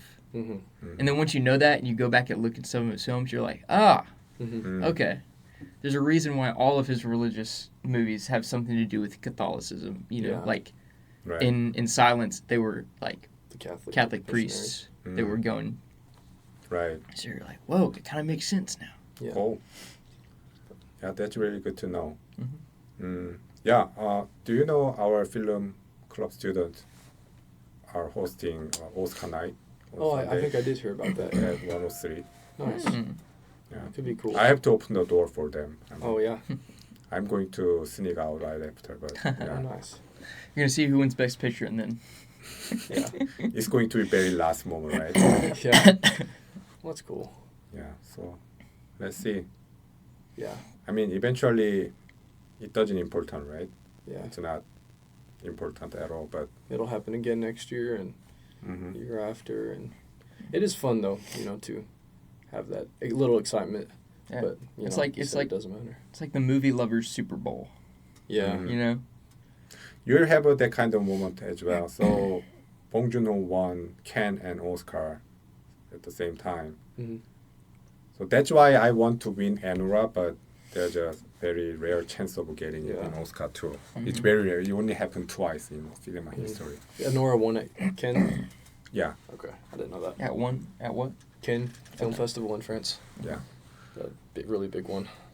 And then one of my classmates from undergraduate film school actually won the short program at Cannes. So Oh wow, Pamuk the best picture. nice. So he was on newspaper and news media for a long time. That's cool. After that, Yeah. so you are going to see the moments Mhm. later. So some of the filmmaker or you work with Yeah. is going to be on TV screen and then make some big film, and then you can see them on big streaming service or Yeah. big theater. That's cool. Yeah, so like I said, we just need a little bit more patience. Yeah. Stay with that a little bit long. Yeah, It will happen. Yeah, eventually. for sure. It was really cool when we got to see Golden Blood. When we went to the film festival, that little film festival. Yeah, we made so we made like little short films on my phone back in high school. Like we just made some really bad ones, put them on YouTube just for fun. And then there was some history, kind of like science fair, but for history. Yeah, History Day. And we did that. And for the first 2 years, I did documentary, and it was just like a picture slideshow with me talking. And those went, and we did one together too. And those went like to state and to nationals and got Nice. shown. So you're already award-winning filmmaker. Nah. But then we did our senior year. We were like, we don't want to make another slideshow. We want to make something like narrative. Yeah. And so we broke every rule that the Yeah, teachers we did. put. We got broke- We got an A, but we got disqualified. And so we were like, well, we made this because I took my mom's like photography camera and we used it to film audio, or to film video.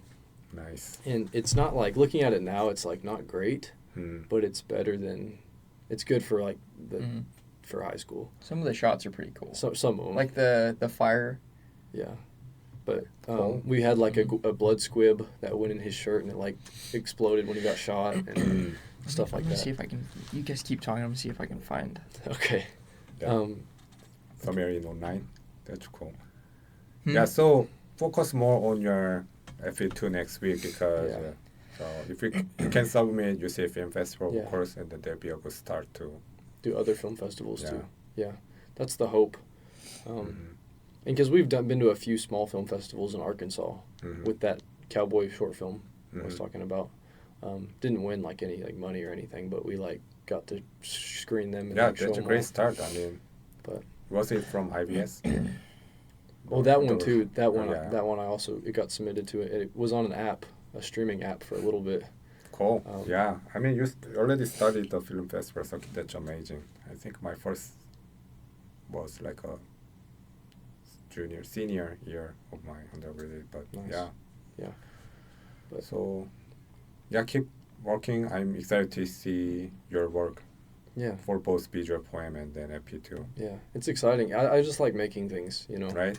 And next week, my FP2, it's, do you know the prodigal son parable in the Bible? The one in Luke, it's the story of Jesus telling his disciples the parable of one of the sons, there's this man that has two sons. And one of them got really angry and upset because he was tired of working with his dad and his brother. And so he took his money, his inheritance, he left, and then just spent it all on whatever. He just wasted his money and partied and stuff. And ended up coming home and was like, I just want to be your servant. Yeah, I know that story. So the names are very strange. What's their name again? The prodigal son. Prodigal son. It's Luke 15, I think, or 14.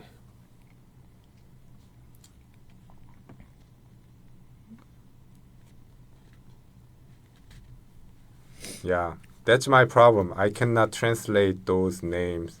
Yeah. Even with the philosophers. I can only say Plato. It's totally different with how we say. I cannot even say Aristotle. Aristotle. Mhm. It's totally different with how we say. Yeah. We say Aristoteles, but Oh, interesting. so all the names are so different, even for like a classical musician. So Oh, okay. That's interesting.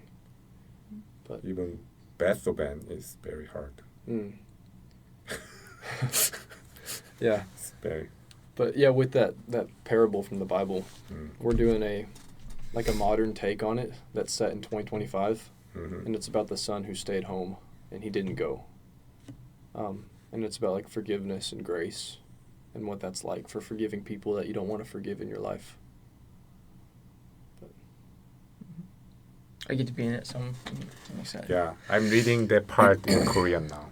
Oh, nice. For fifth, you said Luke I 15, think it's right? Luke 15, Yeah. toward the I end. think the story. So second son seems very nice. Yeah. But then at the end, he comes back and he's like all mad. He's like, why did you let him come back, you know? Mm. And he gets upset. You know what? For this reason, I read a short novel, Mhm. of course in Korean a lot, because they are really great form to convert films, Yeah, Mhm. yeah. film script. That'd be cool. I think, yeah, you should be able to find lots of ideas from Bibles too, Yeah. right? There's a lot of good ones too. Like I was reading a little bit of Numbers today, which was in the Old Testament, Mm-hmm. and it was talking about Caleb and Joshua and the other 10 spies going into the Promised Land. Mm. And there's like only a couple verses talking about them, like going through this whole land. But it'd be a crazy like movie trilogy of them going through fighting all these people and then coming Right. back and then Mhm. war and. It's just you could do that with 2 verses. Like, what could you do with like a whole book? You know, with like Esther or like Jonah, or Yeah, it'd be crazy. great stories are already there, so you can just add a little bit more dynamic Yeah. on those stories. Yeah, Yeah. that'd be cool. I love it when they make, like what you're doing with, the prodigal son story. Oh, yeah. When they take biblical stories, and they transfer them over to like a modern take. Mhm.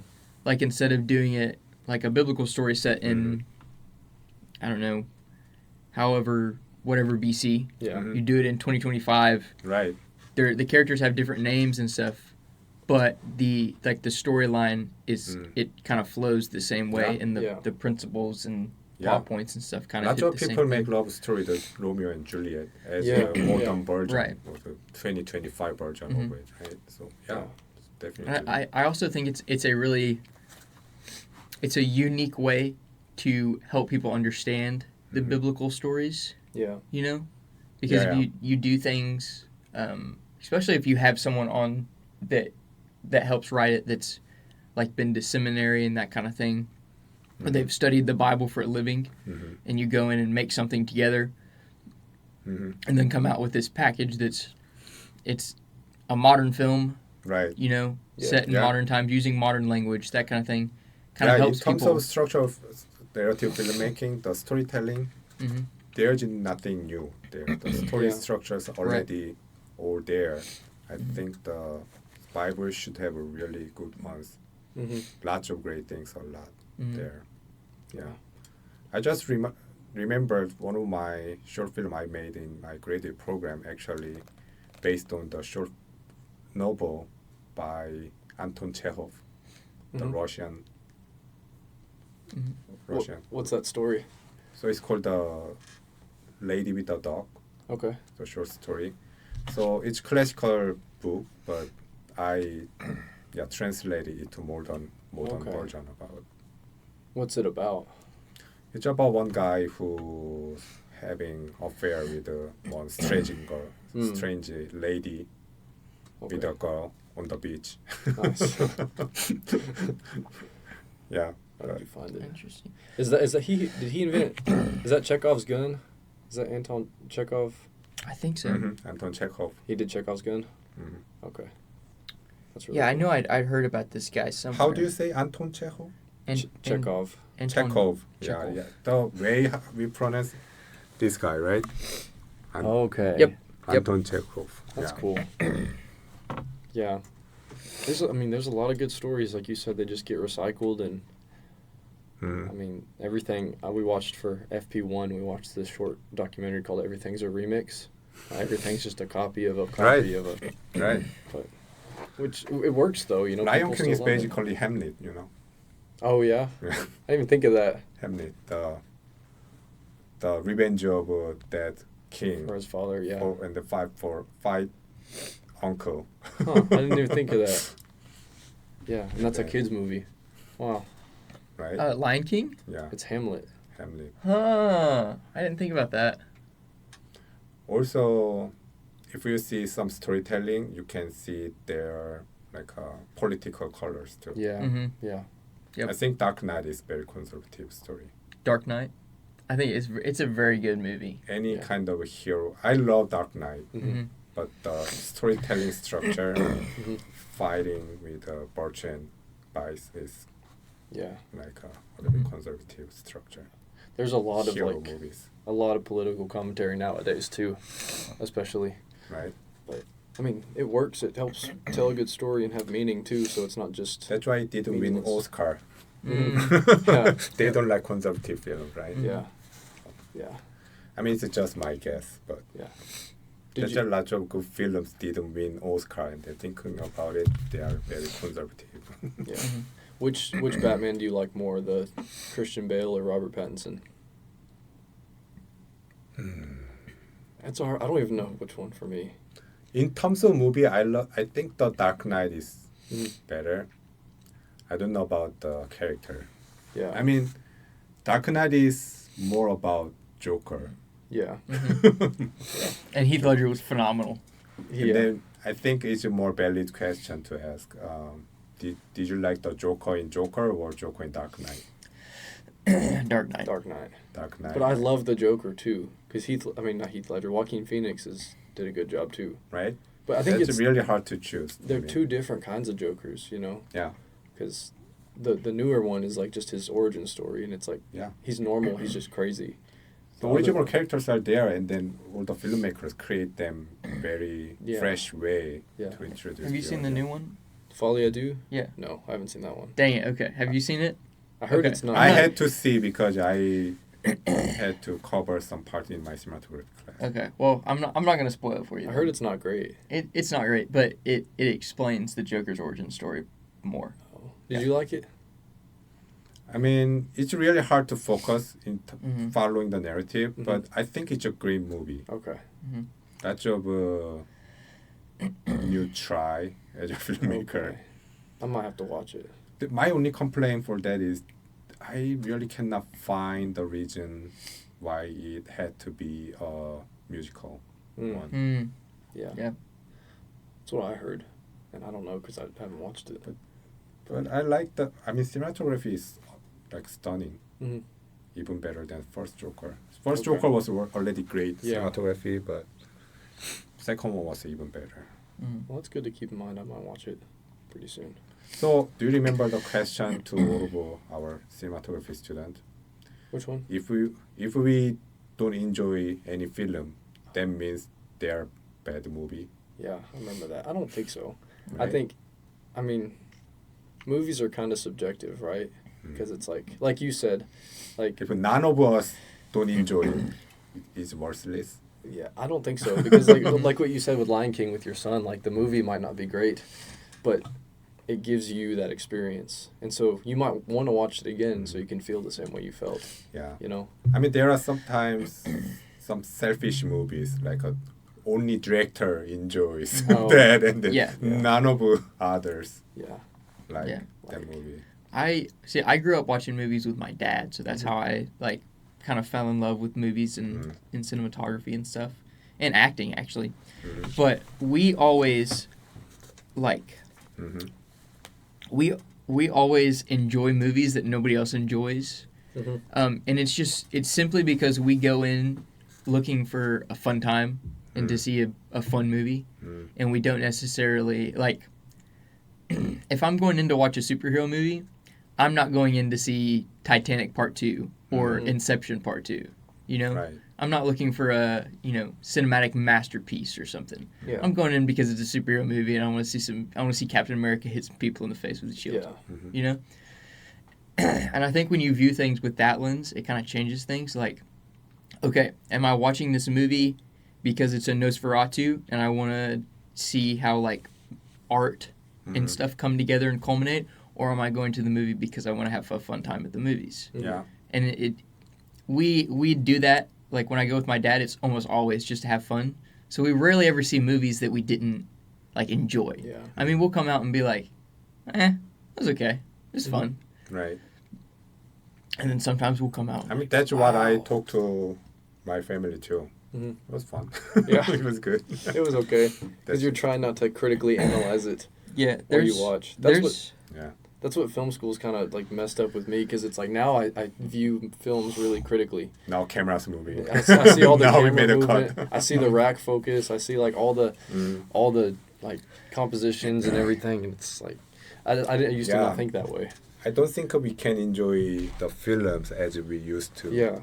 It's like riding a car. When we are young, we just ride a car without ignition. Once you learn how to drive, you can actually sit down And and relax. relaxing with all this. If a car comes to you, you have to like react. Yeah, with that. you just like once you get older and you start driving and you realize that there's a brake, then even if you're riding in the passenger seat, it's like mentally there's a brake right there, Yeah. and you're Yeah. you're trying to press the brake, Right. it doesn't work. Oh no. If you know ways, there are some a little bit more stressful with that. Yeah. Right. It's like in How I Met Your Mother. You know that the episode where Ted goes out with this girl, and have you seen every episode? Yeah, I think so. Okay. Until season 7 or 8. You know, he goes out with a girl and she like talks a lot, and all of the friends hate her. And Ted's like, I don't understand what's going on. And they're like, she talks all the time. And then there's the like the glass break sound because then he realizes that she talks a lot, and then he like has to break up with her because, and the whole episode is like Yeah. people realizing things. Dang. That's Yeah. it's like you're like, oh, I really love movies. I'm gonna go study film, and then you study film, and then it's. You can't enjoy. Well, you can, but it's just different. That's how I was in theater, because I was a big theater guy in high school, and so I'll go watch like theater shows, and I'm always like critiquing them. Yeah, for me it was even a little bit more complicated. So watching a good films are great, but once I start filmmaking, like we just said, I see all the technical elements in filmmaking. So it's hard to get in storytelling.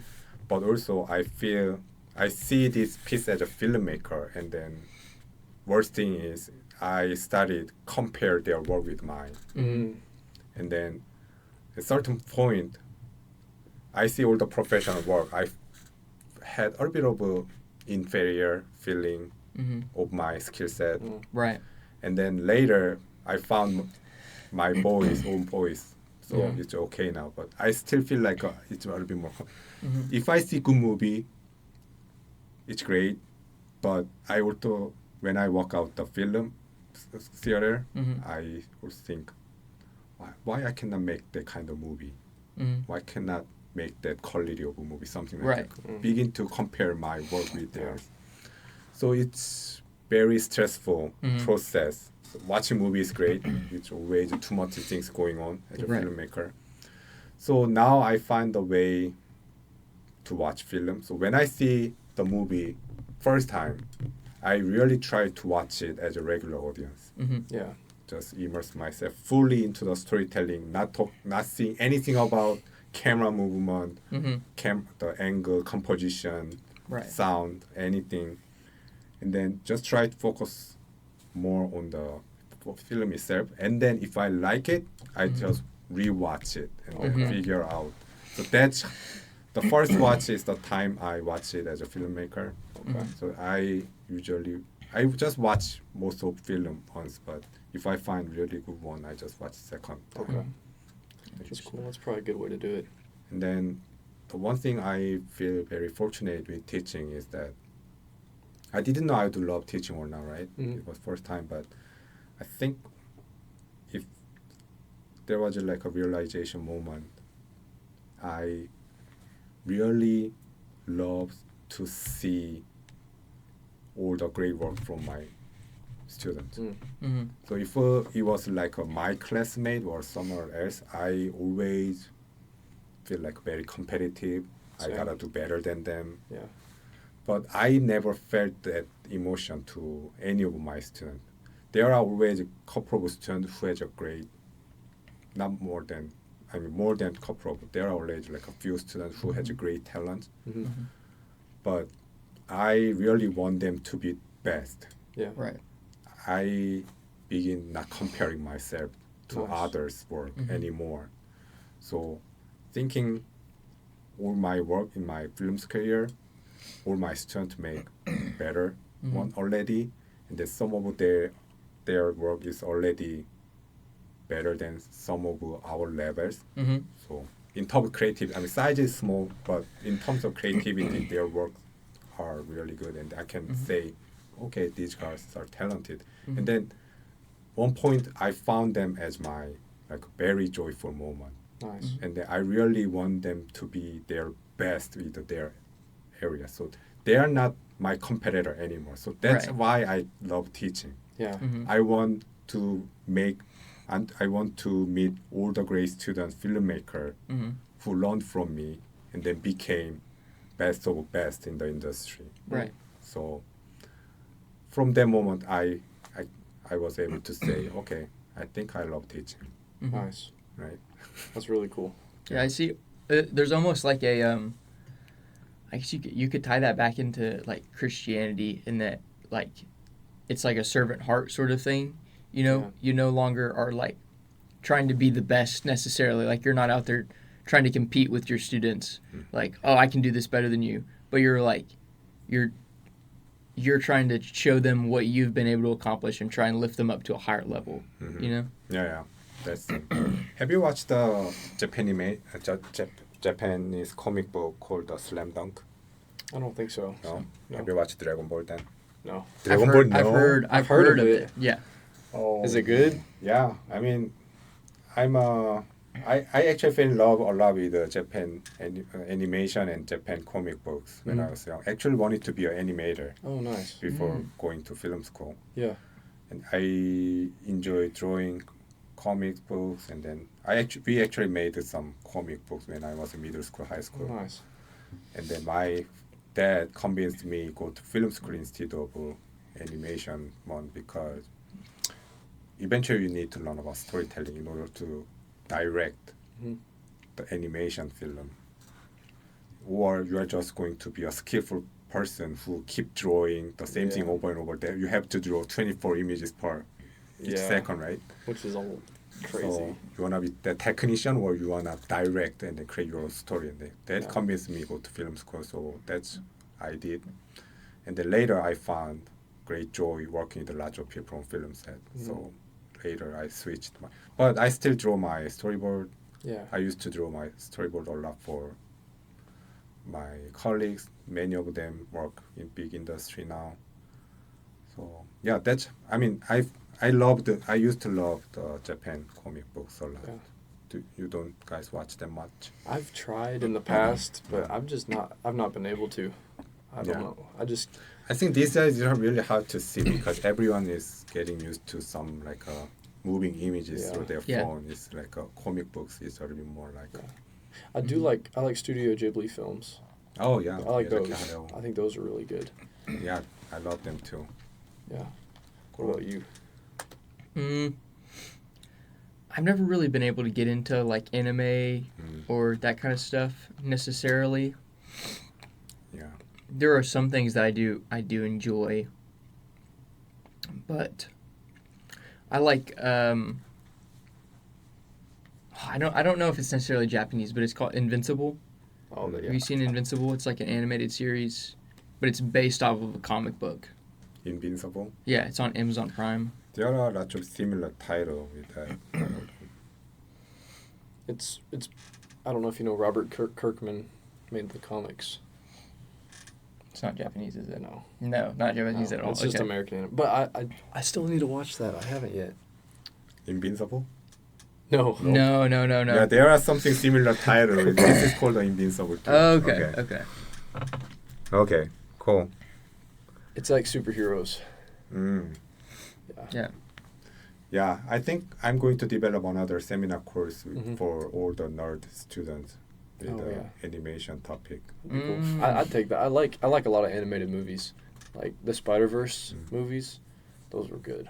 Yeah, I mean, Other comic ones. books actually gave me lots of creative inspiration. Mhm. Actually, I work a lot for my commercial work or even for my filmmaking.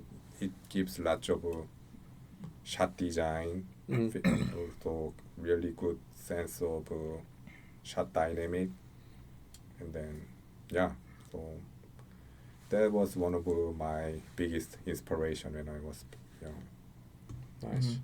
I mean, I wanted to talk about a little bit more about one character who sacrificed himself. He wanted to be a best center, so it's basically the basketball story, high school basketball Okay. player story.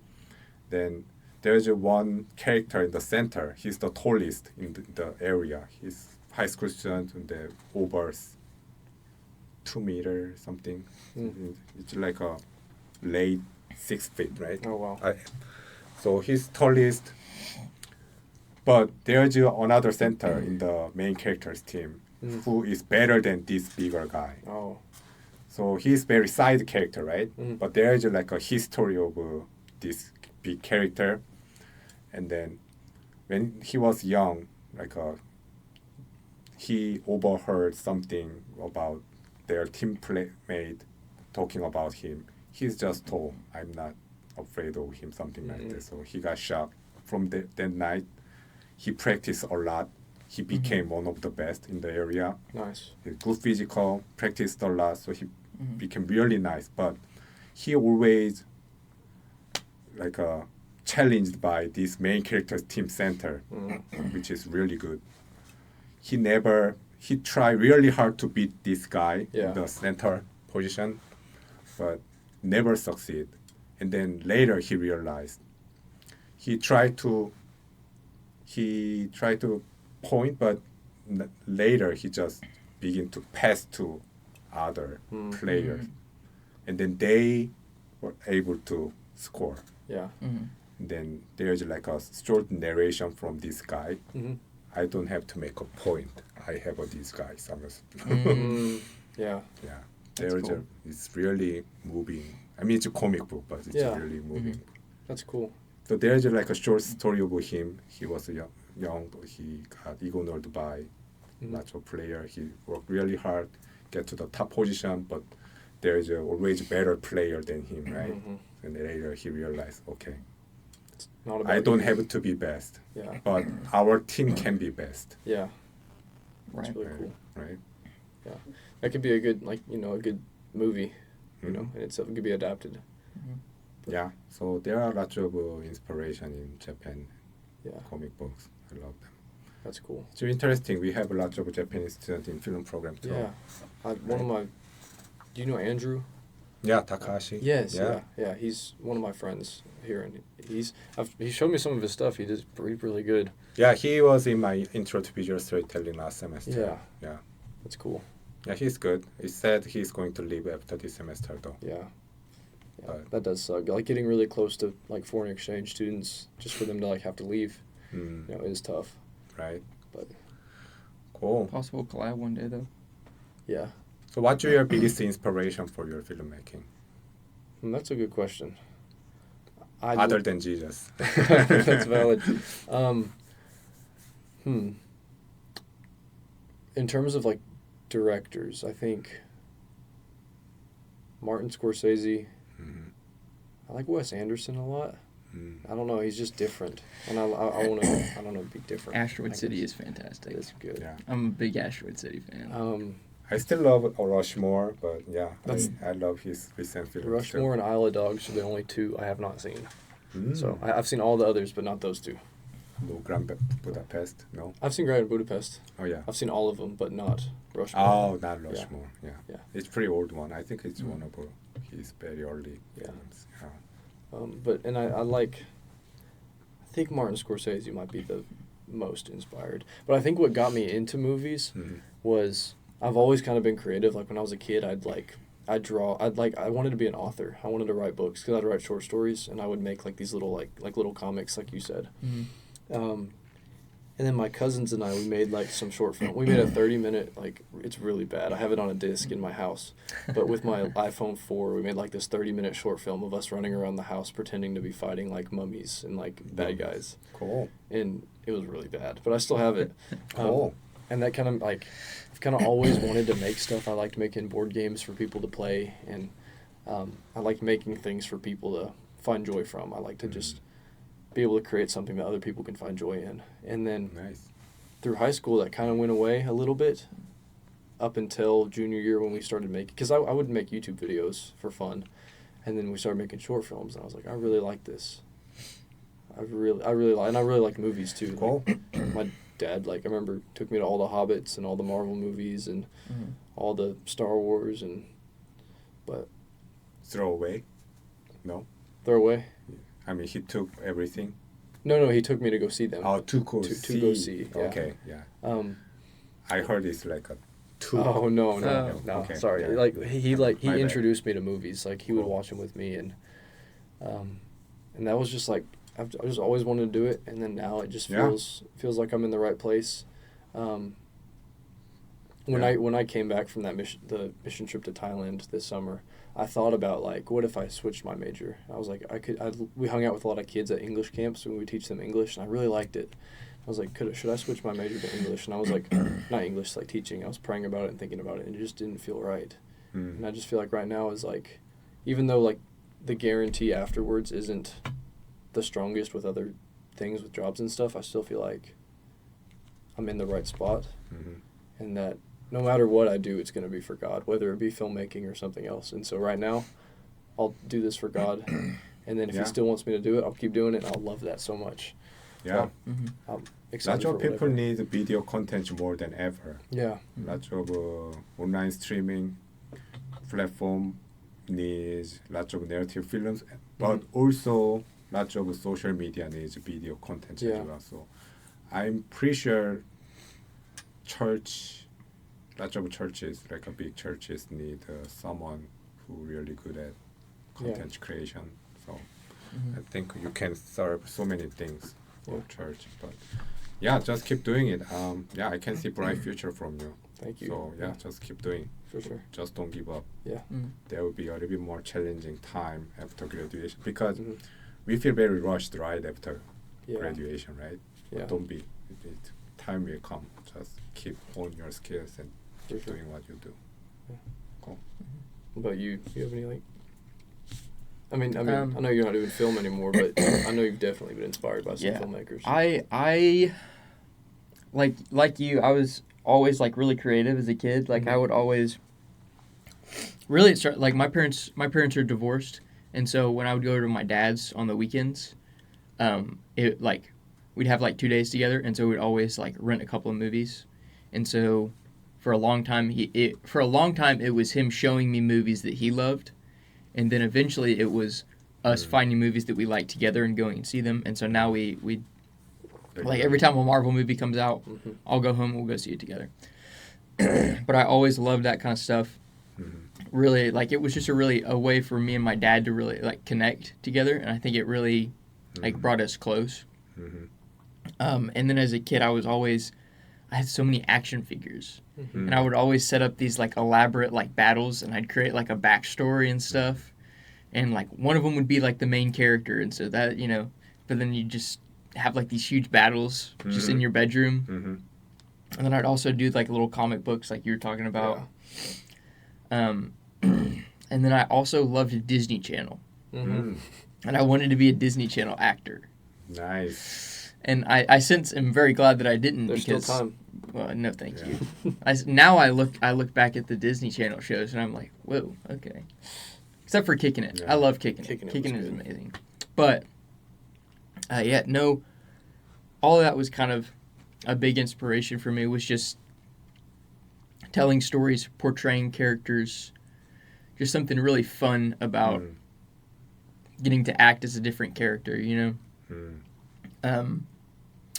because Cool. like as a human being, it's important to be like yourself, but I think acting it's an opportunity to play around with being something other than yourself, Right. which It's very attractive work. it's really really interesting. I learned that many of my students actually are interested in acting because, for example, if we do some class exercise in cinematography class, lots of students focus more on acting in front of camera rather than their main assignment with camera work. Right. They do really hard work to something in camera. So okay, these guys love acting. Yeah. That's great. I mean, in the future, if you have any extra credit you can spend on, just try to take visual to intro storytelling. Yeah. I think That would be a good class to take. yeah, Interesting. it'll be fun. Not much stressful. There are only 5 assignments throughout the whole Right. semester. Yeah. And And that's it. they're pretty fun. Just like the photo assignments, and you make like a little short film. But Yeah, I got rid of all the quiz and reading. Good. I mean, it's just still in syllabus, but I don't put them in the grading. Right. So yeah. it would be a very stress-free class. So, I mean, I'm telling you because you are going to learn something about camera and video editing, but also you will have some opportunity to be in front of camera for your classmates' work. Right. So, if you want to have some fun with that, yeah, and it's a easy class. So, Right. But as far as directors go, you're gonna see this one coming. I think Tarantino, Yeah. Quentin Tarantino. I really Oh, like. yeah. Really, I'm a big Quentin Tarantino fan. He's probably my favorite director. As in, like, whenever I see that he's coming out with a movie, I'm like, okay, I'm going to see that movie. Yeah. You know? He made a lot of good things. So, what's your favorite? I know it's hard to choose. Give me 2, 3 things. I really like his most recent was Once Upon a Time in Hollywood. Yeah. I really like that one. But Reservoir Dogs is pretty good too. Very That's like a legendary one. yeah, very legendary. I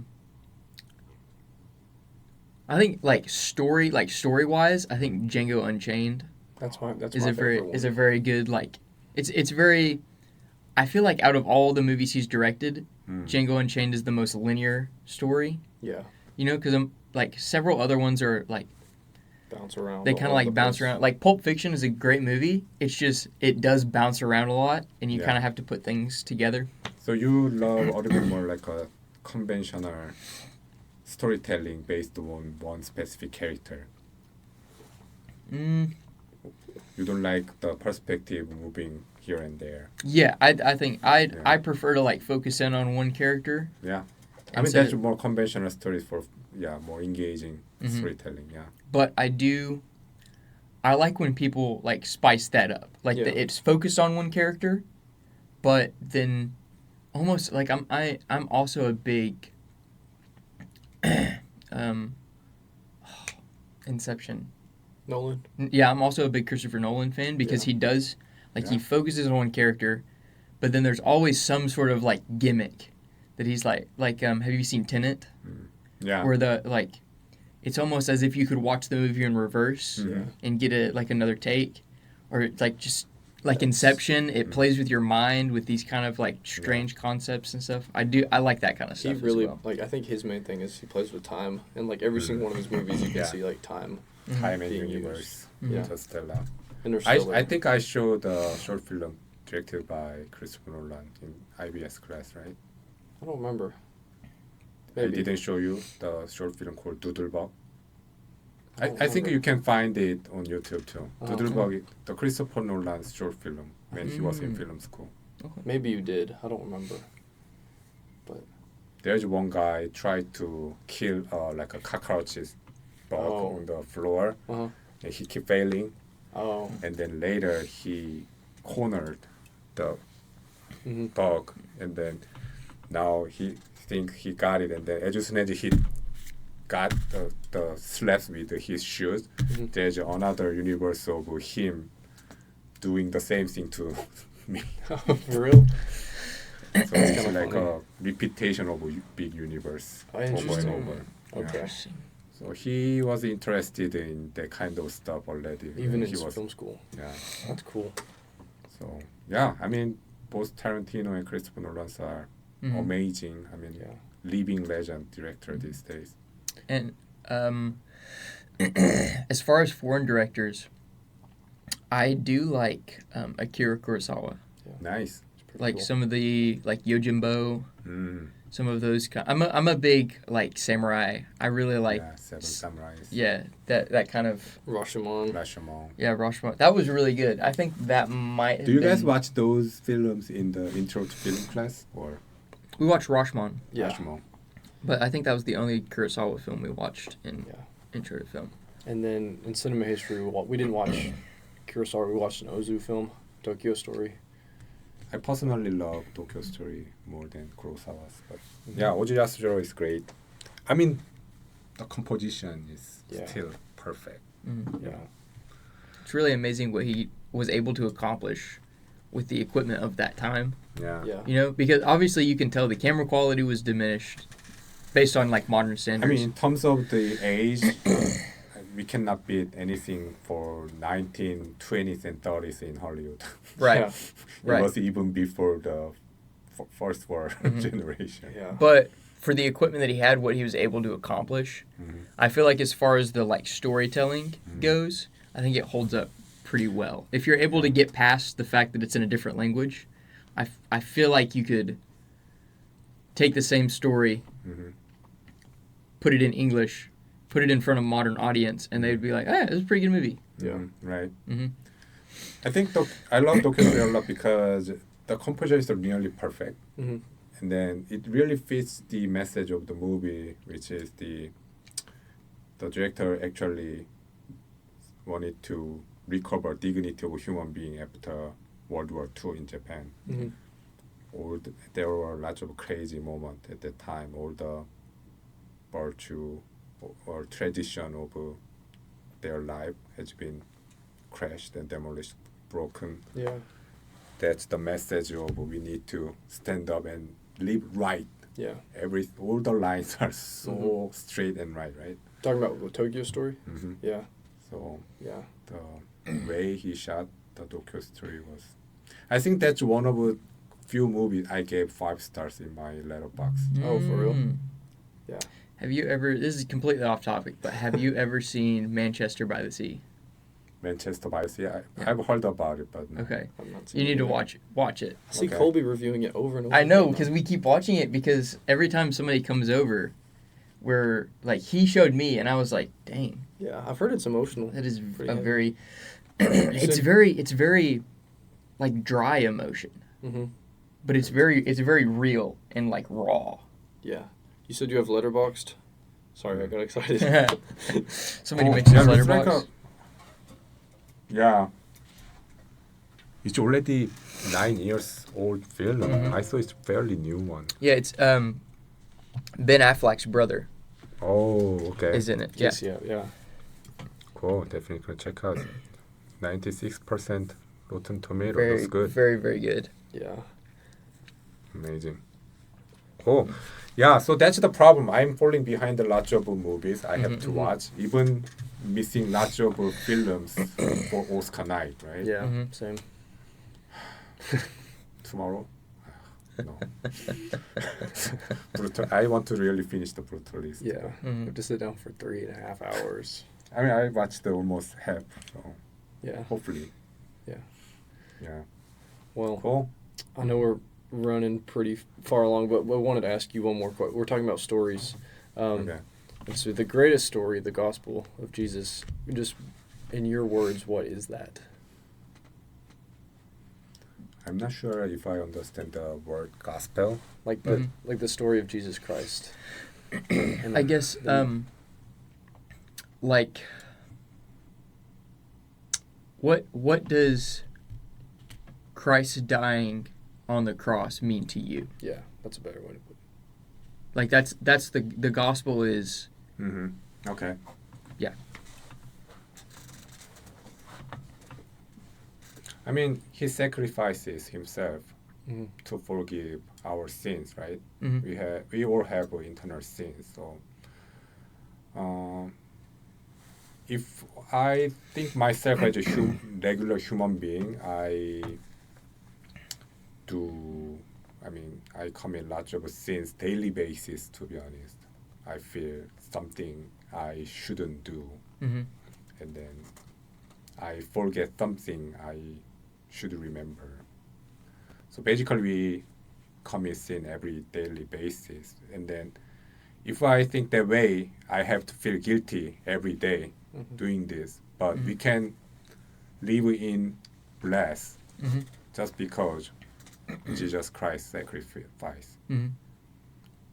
He died in order to, clean Mhm. all our sin. We Yeah. have to have. Mm-hmm.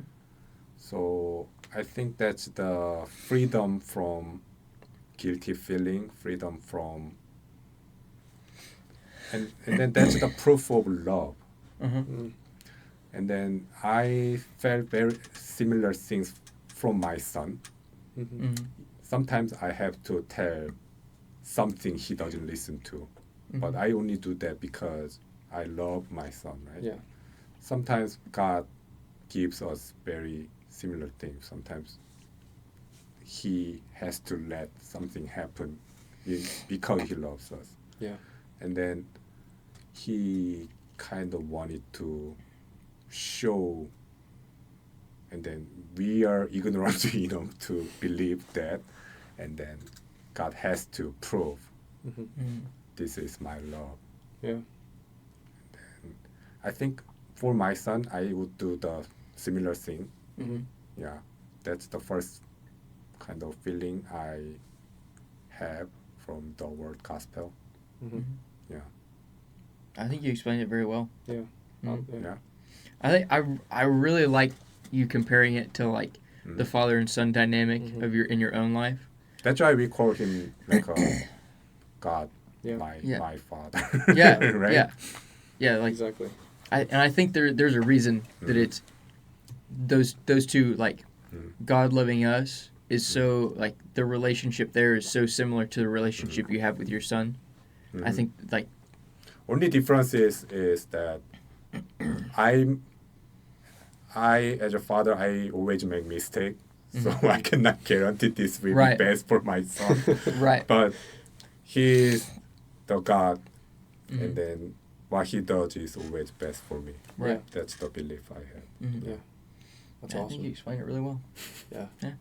Yeah, I mean, so yeah, I really wanted to say a little bit more deeper thing is my own language, but yeah, I have belief, and I think that's a big bless Mm-hmm. in my life. I really thankful I was able to have that belief in my life somehow. Yeah. Yeah. As long as we have that belief, there's nothing to afraid of, right? Yeah. Exactly. If there's more that you want to say in Korean that we can't understand, feel free. You could feel free to say it. We're not going to understand Yeah. any of it, but if there's viewers out there that are watching, maybe they speak Korean. Or maybe there's some AI translator that I could translate with AI. I don't know. 10 seconds. Okay. 하나님 아버지, 오늘 이렇게 좋은 친구들과 만나 간증을 나눌 수 있는 시간을 주셔서 감사합니다. 제가 이런 기회를 통해서 믿음을 더 강화하고 하나님의 믿음을 더 증명할 수 있는 그런 사람이 될 수 있도록 하나님께서 계속 지켜봐 주십시오. 성령 충만한 한 주 또 될 수 있게 해주시고 이 젊은이들이 또 하고자 하는 일 모두 잘 할 수 있게 그렇게 지켜주시기 바랍니다. 이 모든 것을 주님께 맡기며 주 예수 그리스도의 이름으로 기도 올려옵나이다. 아멘. Amen. Yeah, That sounded really cool. I just prayed a little bit for myself and you too. So Oh. that's it. Well, thank you so much. I Thank you. appreciate it. Yeah. That's really cool. It was very quick, but yeah. That's That's awesome. really awesome. Well, we appreciate having you on here and you taking Yeah. the time to come up. Yeah, I mean, I I loved just it. needed a little bit refresh as well. So Yeah. refreshment as well. sure. I live by myself, so Mhm. all the weekends I don't talk with any real Mhm. humans. So Right. it was Get you out good of the house. refreshment. Yeah. So yeah, thank you so much for having me today. Of Yeah. course. Yeah. Thank you. It was great to meet you. Yeah, it's great meeting you as well. It's Yeah, good to thanks see for you. having me. Of course. Yeah. I'll see you Monday. Monday.